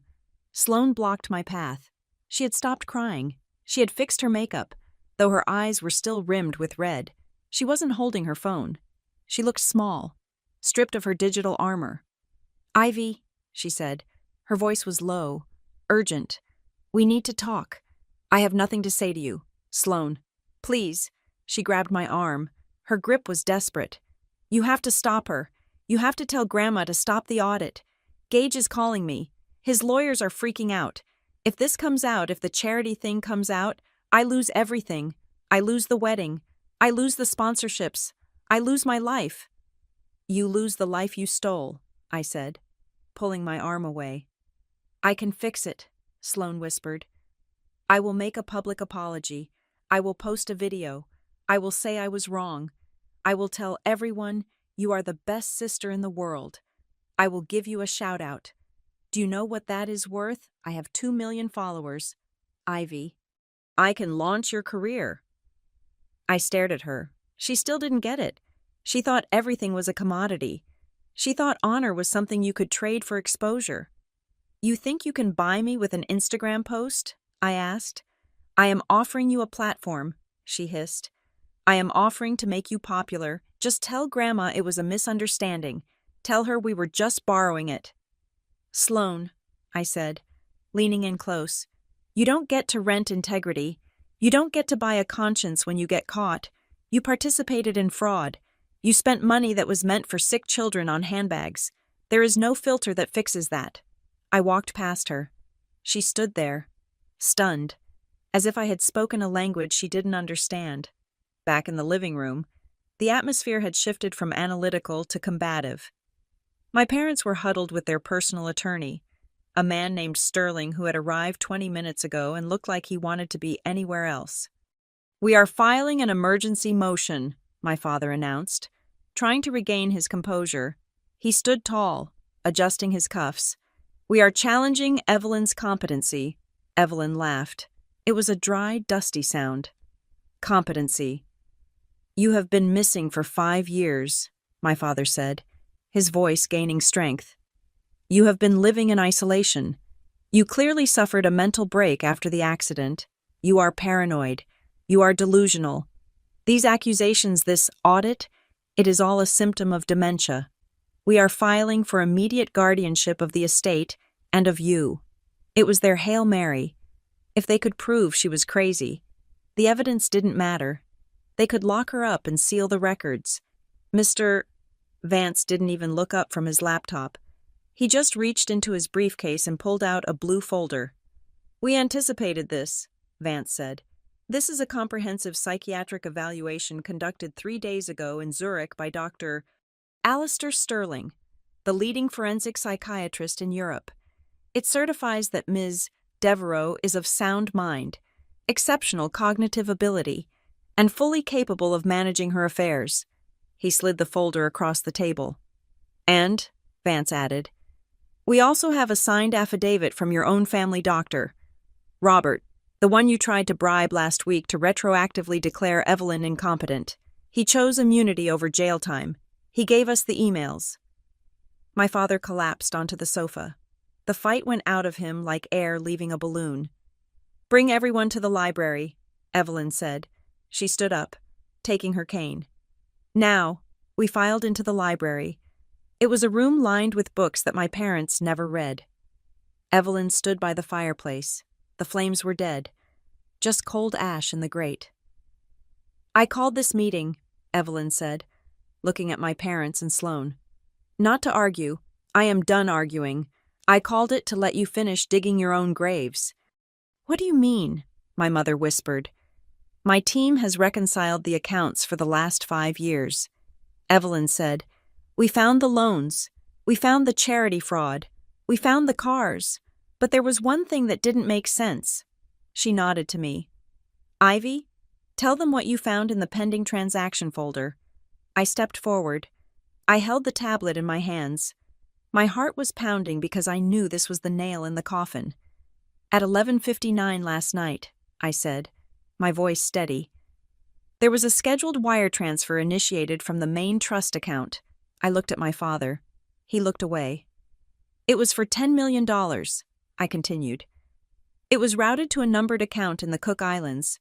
The transfer was set to execute at midnight tonight." "So," Sloan said, "it's just a transfer." "No," I said. "It was a liquidation. It was everything left in the liquid cash reserves. You initiated this transfer last night, before I arrived. Before you knew Evelyn was back." I looked at my parents. The realization hit me with the force of a physical blow. "You weren't trying to get me to sign the waiver because of the wedding," I said.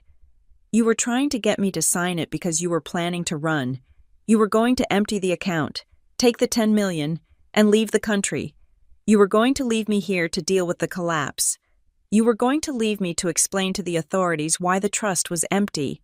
That's why you needed the waiver," Evelyn said softly. "You needed Ivy to legally absolve you of liability, so that when the auditors came, you could claim she had signed off on the dissolution.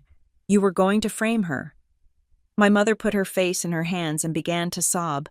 Not the pretty, staged crying she did for the cameras. This was the ugly, guttural sound of a woman who knew she was cornered. "We had to," my father whispered. "The debts, the interest rates, they were going to take the house. They were going to take everything. So you decided to take me down with you," I said. My father didn't answer. He didn't have to. The silence in the library was answer enough. Evelyn tapped her cane on the floor. Click, click. "The transfer has been blocked," she said. "The authorities have the IP logs proving you authorized it. You tried to steal the last drop of blood from this family, and you tried to frame your daughter for holding the knife." She looked at the clock on the mantelpiece. "It is almost midnight," Evelyn said. "Thanksgiving is over, and so is your luck." The fallout did not happen with a scream. It happened with the quiet, devastating precision of a controlled demolition. The Monday after Thanksgiving, while the rest of the country was returning to work and eating leftovers, the Richardson family facade began to crack. It started at 9 o'clock in the morning, exactly when the markets opened. Evelyn Devereaux did not go on talk shows. She did not give an exclusive interview to a tabloid. Instead, she issued a press release through her legal firm, Vance Thorne. It was 3 sentences long. It stated that Evelyn Devereaux was alive, that she had resumed full control of the Devereaux Trust, and that an internal audit regarding financial irregularities was underway. Attached to the digital press release was a single video file. It was the raw footage from Thanksgiving night. It wasn't the edited, filtered version Sloan had planned to release. It was the full recording, captured by Sloan's own camera, subpoenaed and released by Evelyn's lawyers as material evidence of intent. The world saw everything. They saw the table set with crystal and silver. They saw the heavy envelope on my plate. They saw my father, red-faced and venomous, pointing his finger at me. They heard the audio crystal clear. "Sign, or you are not a Richardson anymore. I am disowning you." If love needs paperwork, it isn't love. It went viral in 45 minutes. By noon, it was the #1 trending topic on every social platform. But the conversation wasn't what Sloan had expected. She had spent years cultivating an audience that loved her perfect family aesthetic. She thought they would side with the beautiful, crying sister. She was wrong. The internet is a cruel place, but it has a very low tolerance for hypocrisy. The video didn't show a victim. It showed a boardroom execution over a turkey dinner. It showed a wealthy family bullying the one member who refused to take a bribe. I sat at my desk at Luminarch Systems, my phone face down. My colleagues were being respectful, though I caught them glancing at me with a mixture of awe and pity. I didn't want either. I just wanted to code, but the world outside was burning. By 2 o'clock, the first brand dropped Sloane. It was a luxury skincare line, the one that paid her $15,000 a post. They posted a statement on Twitter saying they do not align with values of exclusion or financial coercion. Then the dominoes started to fall. A fashion house, a vitamin supplement company, a high-end luggage brand.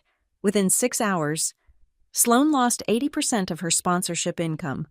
I checked Sloane's feed once, against my better judgment.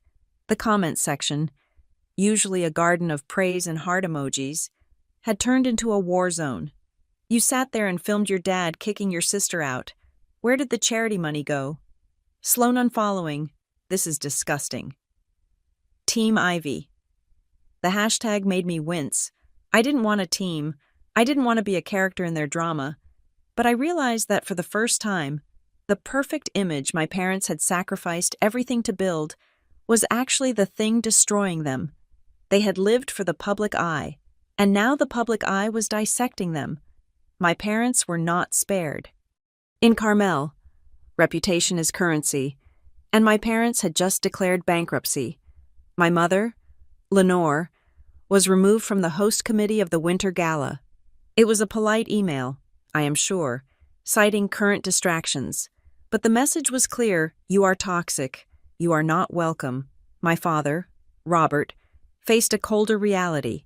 His business partners, the ones who had tolerated his arrogance because they thought he controlled the Devereaux fortune, suddenly stopped returning his calls. I heard from Mr. Vance that 3 separate investors had pulled out of my father's consulting firm by the end of the business day. They didn't want to be associated with a man who was under investigation for fraud by his own mother. The isolation was swift. The phone at the Richardson estate, which usually rang off the hook with invitations and gossip, went silent. Then came the pivot. On Tuesday evening, my phone rang. It was my Aunt Patricia, the same woman who, just days ago, had slid the brochure for the fraudulent charity across the table and urged me to be reasonable. "Ivy, darling," she said, her voice dripping with a nervous, frantic sweetness. "I have been trying to reach you all day. I just wanted to check in, to see how you are holding up." "I am fine, Aunt Patricia," I said, typing a command into my terminal. Good. Listen, I wanted to explain. At dinner, we were just confused. Your father was so insistent. We didn't know the extent of the situation with the trust. If we had known they were stealing, we never would have supported them." "You knew," I said calmly. "You saw the brochure. You saw the budget. You knew Sloane was spending charity money on trips. You didn't care because you thought the money would never run out." "That is not fair," she stammered. "We are family. Ivy, we should stick together. I was thinking, maybe you and I could have lunch. I could explain my side to Evelyn. Maybe you could facilitate a meeting." There it was. She didn't want to apologize. She wanted a bridge back to the money. She knew Evelyn listened to me now, and she was terrified of being cut off from the gravy train. "No," I said. "Ivy, please, I am apologizing." "Aunt Patricia," I said, "I have a new policy. I will believe behavior, not apologies, and your behavior right now is just damage control." I hung up. It felt cold. It felt necessary. Sloane, desperate to stop the bleeding of her follower count, decided to go on the offensive, or rather, the defensive offensive. On Wednesday morning, she posted the video. It was a masterpiece of manipulation. She was sitting on the floor of her bedroom, wearing an oversized gray hoodie, no makeup, hair pulled back in a messy bun. The lighting was dim. She looked young and fragile. "Hi, guys," she whispered, wiping a tear from her cheek. I wanted to come on here and speak my truth. The video you saw, it was taken out of context. I was scared. My dad was yelling. I didn't know what to do. I have always loved my sister. I have always looked up to her. I am a victim in this too." She sniffled. "I didn't know about the money. I just signed what my parents told me to sign. I am just a girl who trusted her family. Please, don't let hate win. I am taking a break to heal." It might have worked 5 years ago, but the internet had evolved, and Evelyn had hired the best digital forensics team in the country. 2 hours after Sloan posted the video, a tech blog released an analysis of the file metadata. They proved that the video hadn't been filmed that morning. It had been filmed on Sunday. 2 days before the disownment video was released, Sloan had pre-recorded her spontaneous breakdown, just in case things went wrong. Even worse, the audio analysis showed 4 distinct cuts. She had done multiple takes. She had rehearsed her tears. She had practiced the line, "I am a victim too," until she got the pitch just right. The backlash was nuclear. The comments shifted from angry to mocking. People started posting side-by-side comparisons of her fake crying. The phrase, "sad beige apology," trended. Sloan didn't just lose her career. She lost her credibility. She became a meme. My father, however, refused to go down quietly. He couldn't accept that he had been outsmarted by his daughter and his mother. His ego demanded a villain he could fight. He requested a meeting with Evelyn. She granted it, but only with the lawyers present. I was there, sitting silently in the corner of the conference room at Vance Thorne. My father looked 10 years older. His suit was rumpled. He hadn't shaved, but his eyes were still burning with that same arrogant fire. "You are being manipulated," he said to Evelyn, pointing a shaking finger at the lawyers. "These men, they are poisoning you against us. They want your fees. They want control of the trust. They are using Ivy to get to you." Evelyn sat at the head of the table. She looked regal, unshakable. "Robert," she said, "stop. I am your son," he shouted. "I made mistakes. Yes, I tried to protect the family name, but I did it for us, Ivy. She has always hated us. She is whispering in your ear. She is turning you into a vindictive old woman." Evelyn leaned forward. She didn't raise her voice. She didn't need to. "I built a logistics empire in the 1970s. Robert, I negotiated with unions. I fought off hostile takeovers, and I built billions of dollars out of nothing but grit and intelligence. I am not confused. I am not being handled, and I'm certainly not being manipulated by the only grandchild who had the decency to earn her own living. But the public shaming," my father cried. "You are destroying our legacy." "No," Evelyn said. "I am cleaning it. You thought the legacy was the parties and the photos. The legacy was the work. And you have never done a day of real work in your life." She signaled to Mr. Vance. "The meeting is over. Robert, you have 24 hours to vacate the Carmel property. It belongs to the trust. And since you are no longer a trustee, you are trespassing." "You can't evict us," he whispered. "It's our home." "It's my house," Evelyn corrected. "You just lived there." Throughout all of this, the press was hunting for me. Reporters camped out in the lobby of my apartment building. They called my office. They found my LinkedIn profile. They wanted the Cinderella story. They wanted the revenge daughter interview. Tell us how it felt to be disowned. Tell us how much you hate them. I gave them nothing. I walked past the cameras with my head down. I didn't wear sunglasses. I didn't hide. I just didn't speak. When a reporter from the Indianapolis Star cornered me in the parking garage, thrusting a microphone in my face and asking, "Ivy, do you have a message for your sister?" I stopped. I looked at the microphone, then at the reporter.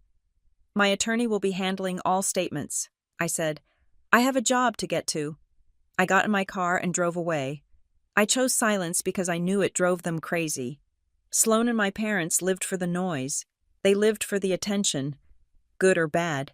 By denying them a public fight, by denying them my anger, I was denying them the fuel they needed to play the victim. I wasn't playing their game anymore.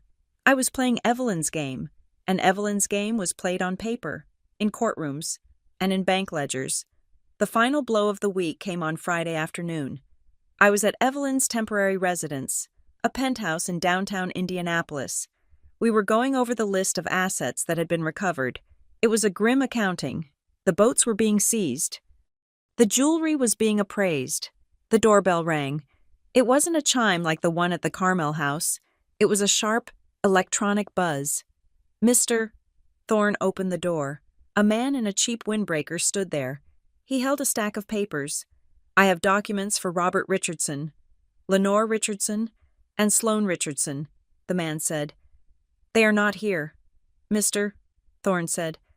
However, we represent the plaintiff. Oh, the man said.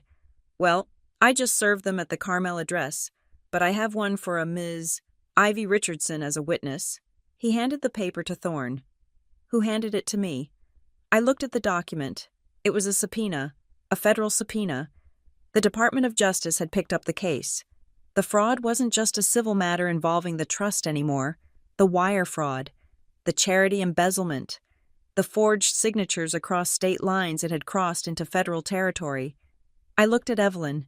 She was staring out the window at the city skyline, her expression unreadable. They are going to be indicted, I said quietly. Yes, Evelyn said. She didn't turn around. They broke the law, Ivy, not just my rules, the law. They are going to prison, I said. The reality of it sat heavy in my stomach.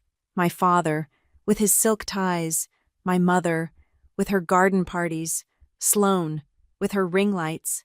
They weren't built for prison. That is out of my hands now, Evelyn said. I stopped the bleeding, I recovered the assets, but I cannot protect them from the consequences of their own greed. She turned to face me. Her eyes were sad, but they were dry. The drama is over. Ivy, the reality show is canceled. Now, it is just the people versus Richardson. She reached out and covered my hand with hers. And you, she said firmly, are going to be the star witness who puts the final nail in the coffin. Are you ready? I looked at the subpoena in my hand. I thought about the envelope on the Thanksgiving table. I thought about the $50,000. I thought about the way my father had looked at me as if I were nothing. Yes, I said. I am ready. The federal subpoena did not bring my parents to their knees. It brought them to their most dangerous state desperation.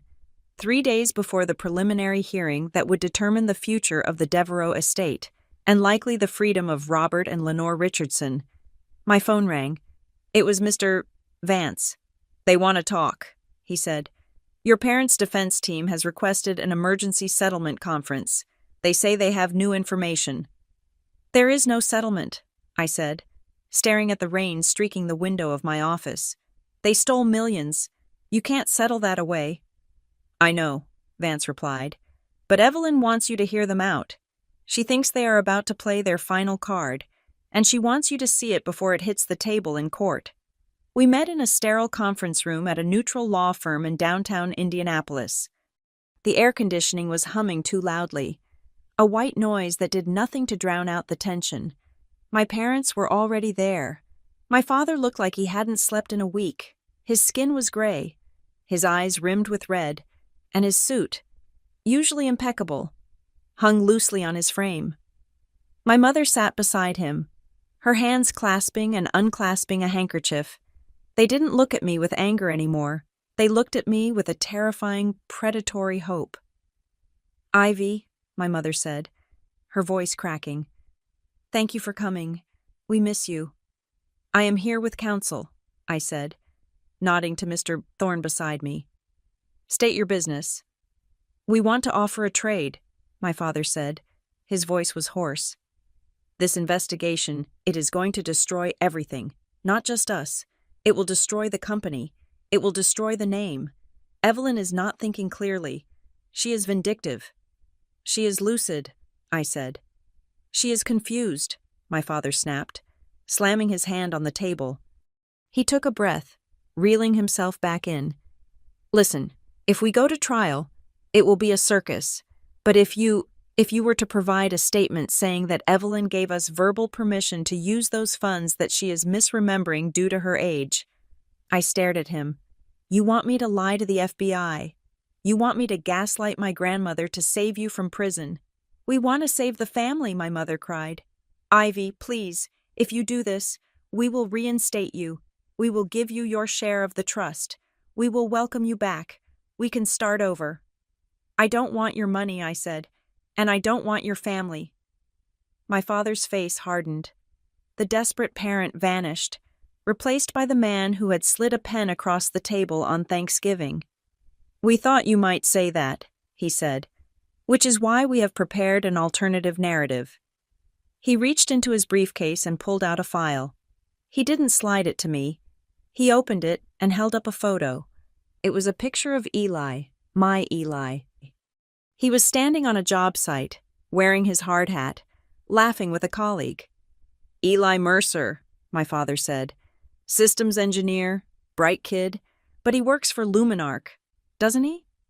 A company that bids on logistics contracts that often intersect with Devereaux Logistics.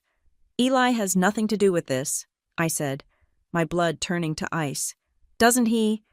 My father smiled, a thin, cruel expression.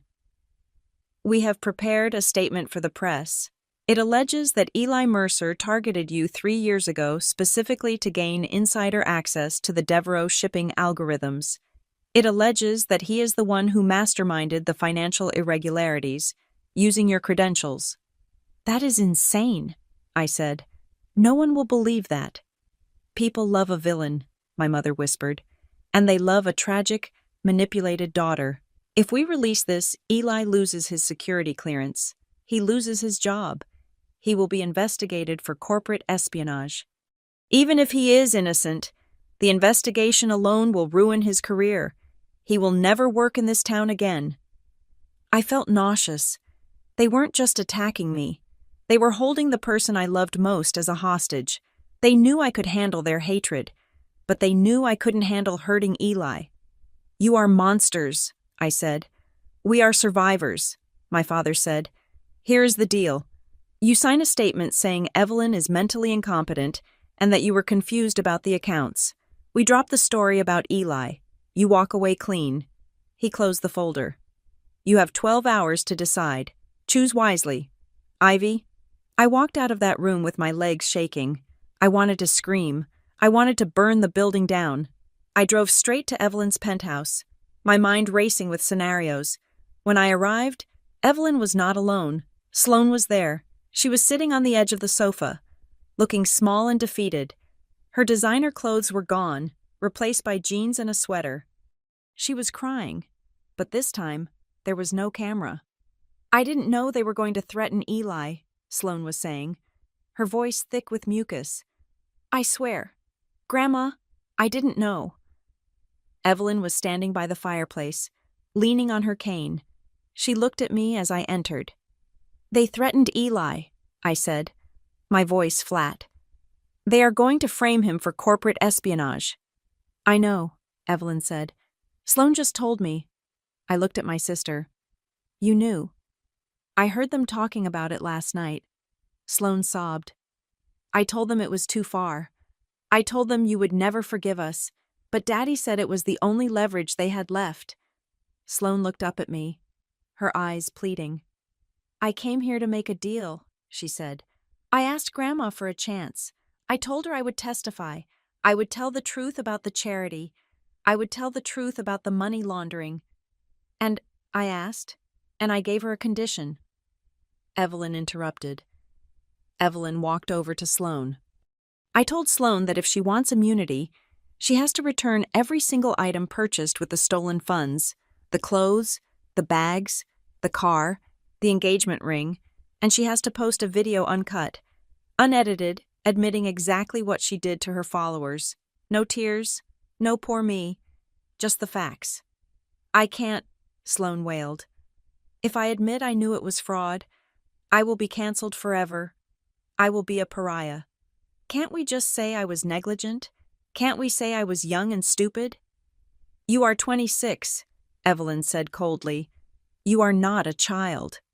But my brand, Sloane cried. It is all I have. Evelyn looked at me. The disappointment in her eyes was profound. You see, Evelyn said, she is sitting here, knowing her parents are blackmailing her sister's boyfriend, knowing her family is imploding, and she is still worried about her follower count. She loves the applause more than she loves the truth. Evelyn turned back to Sloane. Get out, she said. Grandma, please, get out. Evelyn's voice thundered. Go back to your parents. Go down with the ship, because you just proved you belong on it. Sloane fled the apartment, weeping. Once she was gone, the room fell silent. I sank into a chair, putting my head in my hands. What do I do?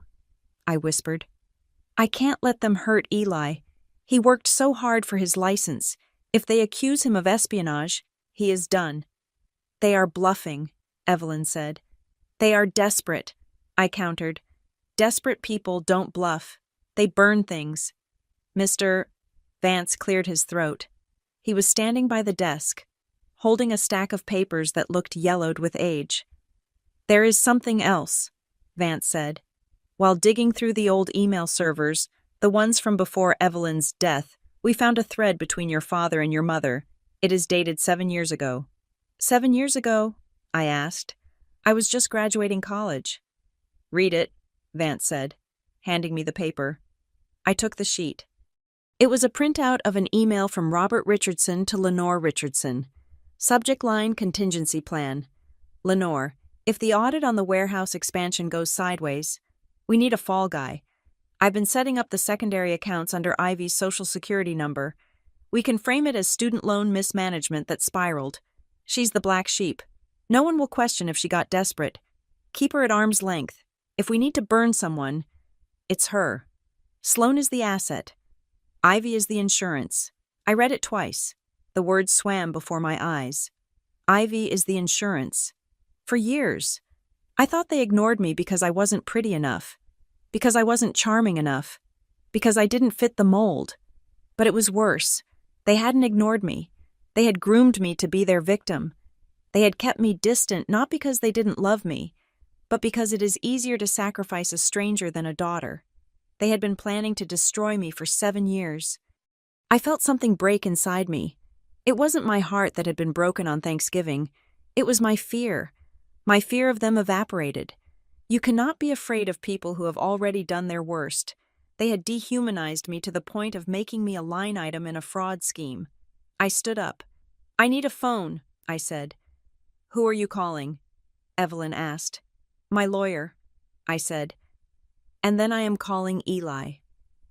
I spent that night at the apartment with Eli. I showed him the photo. I told him the threat. He didn't panic. He didn't get angry at me. He looked at the photo, then he looked at me, and he took my hands. Let them try, Eli said. My code is clean. My life is clean. If they come for me, they will break their teeth. They will drag you through the mud, I said. Mud washes off, Eli said. But what they did to you, that doesn't wash off. You are not signing that lie. Ivy, you are not saving them. I know, I said. I sat down at the kitchen table. It was 2 a.m. I pulled out my laptop. I didn't write a speech. I didn't write a revenge post. I wrote an affidavit. I requested a full voluntary forensic audit of my own finances. I requested a review of every email, every text message, and every bank transfer I had made in the last decade. I laid my life bare. I stripped myself of all privacy to prove that I had nothing to hide. Then I wrote a statement regarding my parents. I detailed the email. I detailed the bribe on Thanksgiving. I detailed the threat against Eli. I wrote without emotion. I used the language of my trade. Input, output, cause, effect. I sent it to Vance at 4 a.m. The next day was the hearing. It was a closed deposition at the federal courthouse. The final step before the grand jury indictments were handed down. My parents were there. Sloan was there. They sat on the left side of the long mahogany table. They looked confident. They thought I hadn't responded to their deadline, which meant I was wavering. They thought they still had a chance to bully me into submission. Evelyn sat on the right. She wore a white suit, sharp as a diamond. The federal prosecutor sat at the head of the table. We are here to review the final evidence regarding the misappropriation of the Devereaux Trust, the prosecutor said. Ms. Devereaux, you have requested to submit a final witness statement. I have, Evelyn said. My father smirked. He leaned over to my mother and whispered something. They were waiting for me to crack. They were waiting for me to save them. Evelyn turned to me. I built this company, she said, her voice clear in the quiet room. But I cannot save it alone. The future of this family does not belong to the people who stole from it. It belongs to the one person who stood outside the walls and built her own castle. She pushed the microphone toward me. Ivy, she said. Speak for us. I stood up. I felt the weight of the email in my pocket. I felt the ghost of the little girl who had waited in the kitchen while her sister danced for guests. I looked at my father. I looked at the man who had planned to make me his scapegoat. My name is Ivy Richardson, I said, and I have brought evidence to submit regarding the contingency plan known as me. My father's face went white. The smirk vanished. I opened my folder. And, I added, looking him dead in the eye, I am also submitting a voluntary audit of Eli Mercer and myself. We are clean. You, however, are out of time. The federal courtroom in Indianapolis was not built for family drama. It was built for facts. It was a cavernous room of mahogany and marble, designed to strip away emotion and leave only the cold, hard truth. My parents and Sloan sat at the defense table. They looked small against the backdrop of the federal seal. My father's suit, usually an armor of arrogance, now looked like a costume he had outgrown. My mother stared at her hands. Sloan was vibrating with anxiety, her eyes darting around the room, looking for a camera that wasn't there. I sat behind the prosecutor, next to Evelyn. She sat with her spine straight, her hands folded over the head of her cane. She didn't look at her son. She looked at the judge. The hearing was technically a preliminary evidence review for the grand jury, but it felt like an autopsy. The United States Attorney, a sharp woman named Ms. Kincaid, began to lay out the timeline. It wasn't a story of a grieving family. It was a story of methodical looting. Your Honor, Ms. Kincaid said, her voice echoing in the silence. The evidence shows a clear pattern of embezzlement disguised as estate management. Following the alleged death of Evelyn Devereaux 5 years ago, Robert and Lenore Richardson created 32 separate shell companies. She clicked a remote, and a complex diagram appeared on the large screen. They funneled money into entities with names like Carmel Holdings and Whitmore Wedding Logistics. They forged signatures on loan documents totaling $12 million. They used the Devereaux Charitable Foundation, specifically the entity known as the Sloan Richardson Foundation, to launder tax-exempt funds into personal checking accounts. The screen changed to show a series of invoices. Here we see a transfer of $50,000 for rural outreach. The corresponding credit card charge, dated the same day, is to a luxury wedding planner in Paris. Sloan let out a small, strangled sob. But the prosecutor wasn't done. She turned to the events of Thanksgiving week. The defense argues that this was a misunderstanding. Ms. Kincaid said, they argue that they believed they had verbal permission to manage these assets. However, the events of last Wednesday night prove intent to defraud. This was the twist, the moment I had been waiting for. At 11:59 on the night before Thanksgiving, the prosecutor continued, Robert Richardson attempted to wire the remaining $10 million of liquid assets to an account in the Cook Islands. The defense claims this was a routine investment transfer. She paused, letting the weight of the room settle. However, to authorize a transfer of that size to an offshore account, the user must input a specific alphanumeric security key. This key was created by Evelyn Devereaux 10 years ago. It was kept in a physical safe in the family library. Ms. Kincaid looked directly at my father. The log shows that the key was entered manually. This proves that Robert Richardson did not think his mother was alive. It proves he knew he was stealing from a deceased estate. But more importantly, it proves he knew the walls were closing in. He wasn't investing. He was cashing out and preparing to run. My father closed his eyes. He knew he was caught. That keystroke was the smoking gun. It turned mismanagement into premeditated theft. Then, it was Evelyn's turn. She did not take the stand to weep. She took the stand to clarify. Ms. Devereaux, the prosecutor asked, why did you initiate a constructive disappearance 5 years ago? Because I was being hunted, Evelyn said. Her voice was strong, carrying to the back of the room. I discovered that my son had drafted power of attorney documents to have me declared incompetent. He didn't want to wait for nature to take its course. He wanted my money while I was still warm. So you hid, the prosecutor said. I observed, Evelyn corrected. I stepped back to see who they really were when they thought no one was watching. I hoped I was wrong.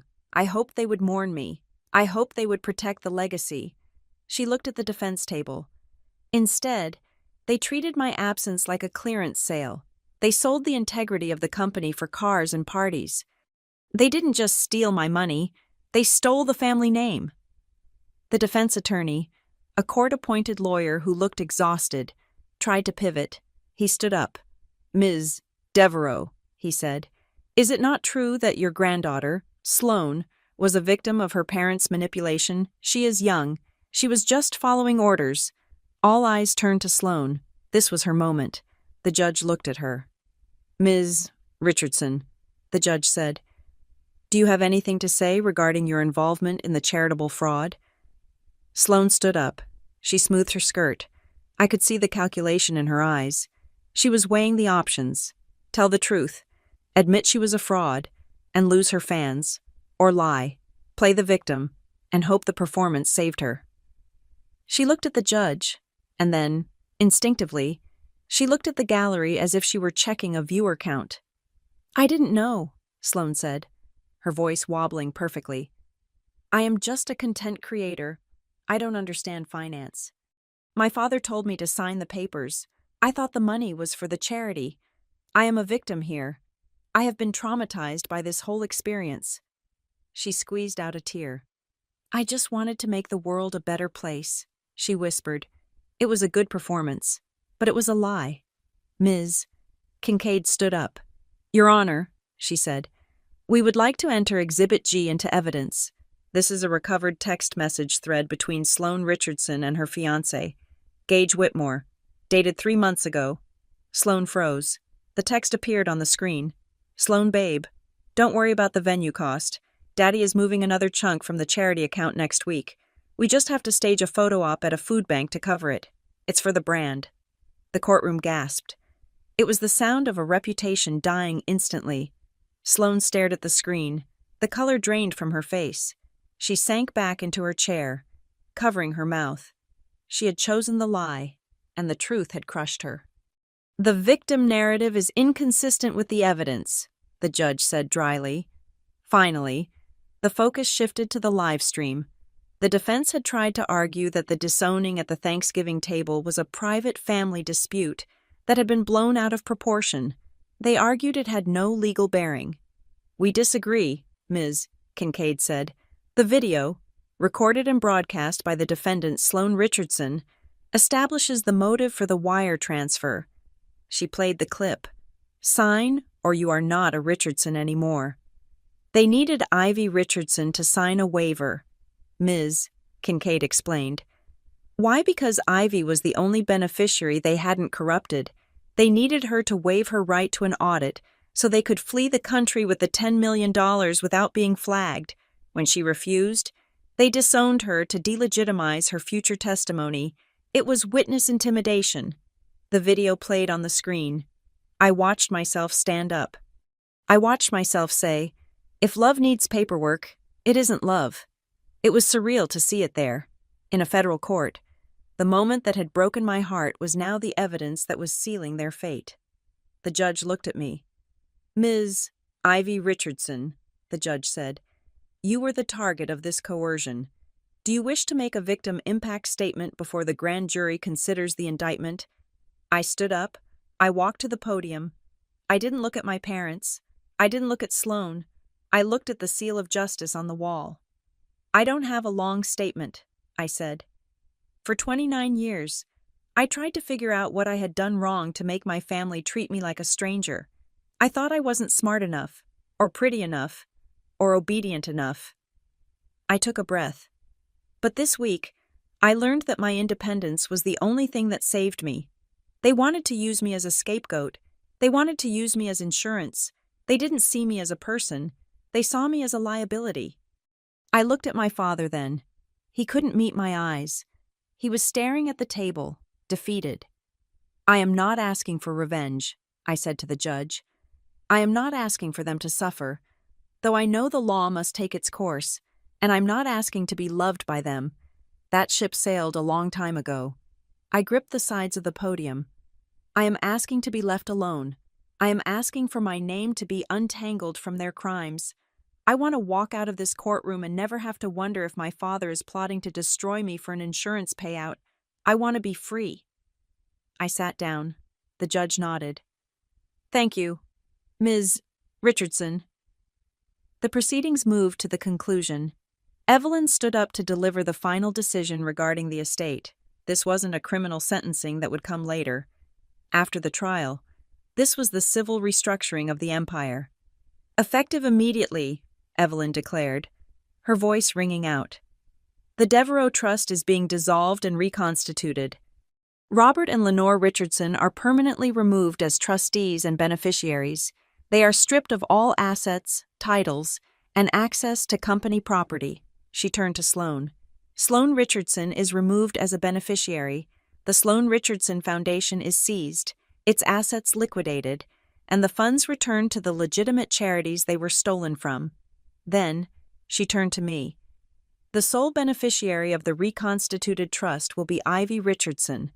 However, at Ivy's request, she will not receive a lump sum of cash. She will receive a seat on the board of directors of Devereaux Logistics. She will earn her place, and the bulk of the estate will be placed in a blind trust to ensure that this level of greed can never fester again. My parents didn't scream. They didn't cry. They just slumped. It was over. The money was gone. The reputation was gone. The house was gone. They were being escorted out by federal marshals for processing. As they passed me, my mother stopped. She looked at me, her eyes hollow. Ivy, she whispered, we are your family. I looked at her. I didn't feel anger. I didn't feel hate. I just felt a profound, quiet distance.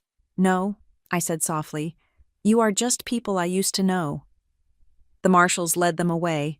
Sloan followed, weeping into her hands, shielding her face from the sketch artist, worried about her image until the very bitter end. I turned to Evelyn. She looked tired. The fire that had sustained her through the investigation was dimming, replaced by the heavy weight of a mother who had just sent her son to prison. Are you okay? I asked. No, she said honestly, but I will be. We did the right thing. Ivy, never doubt that. She squeezed my hand. Go, Eli is waiting for you outside. I have some papers to sign with Mr. Vance. I can stay, I said. Go, she smiled. Live your life. That is the only return on investment I want. I walked out of the courtroom. The hallway was quiet. The marble floors echoed with my footsteps. I pushed open the heavy double doors and stepped out onto the wide stone steps of the courthouse. The air hit me first. It was cold, sharp, and incredibly clean. It smelled of winter and exhaust fumes and freedom. I took a deep breath, filling my lungs until they ached. For the first time in my life, I wasn't waiting for the other shoe to drop. I wasn't waiting for a criticism. I wasn't waiting for a trap. I was just Ivy. I had my job. I had Eli. I had my grandmother. And I had the truth. My phone buzzed in my pocket. I pulled it out. It wasn't a subpoena. It wasn't a threat from my father. It wasn't a fake apology from Sloan. It was a text from Evelyn. Happy Thanksgiving. Sweetheart, now you are free. I looked up at the sky. It was a gray, overcast Indiana day, but to me, it looked like the most beautiful thing I had ever seen. I put the phone in my pocket and walked down the steps, ready to start the first day of the rest of my life. Thank you so much for listening to this story. I would love to know where you are tuning in from today. Drop a comment below and let's share our thoughts. Please don't forget to subscribe to Maya Revenge Stories, like this video, and hit that hype button to help this story reach even more people. Your support means the world to us.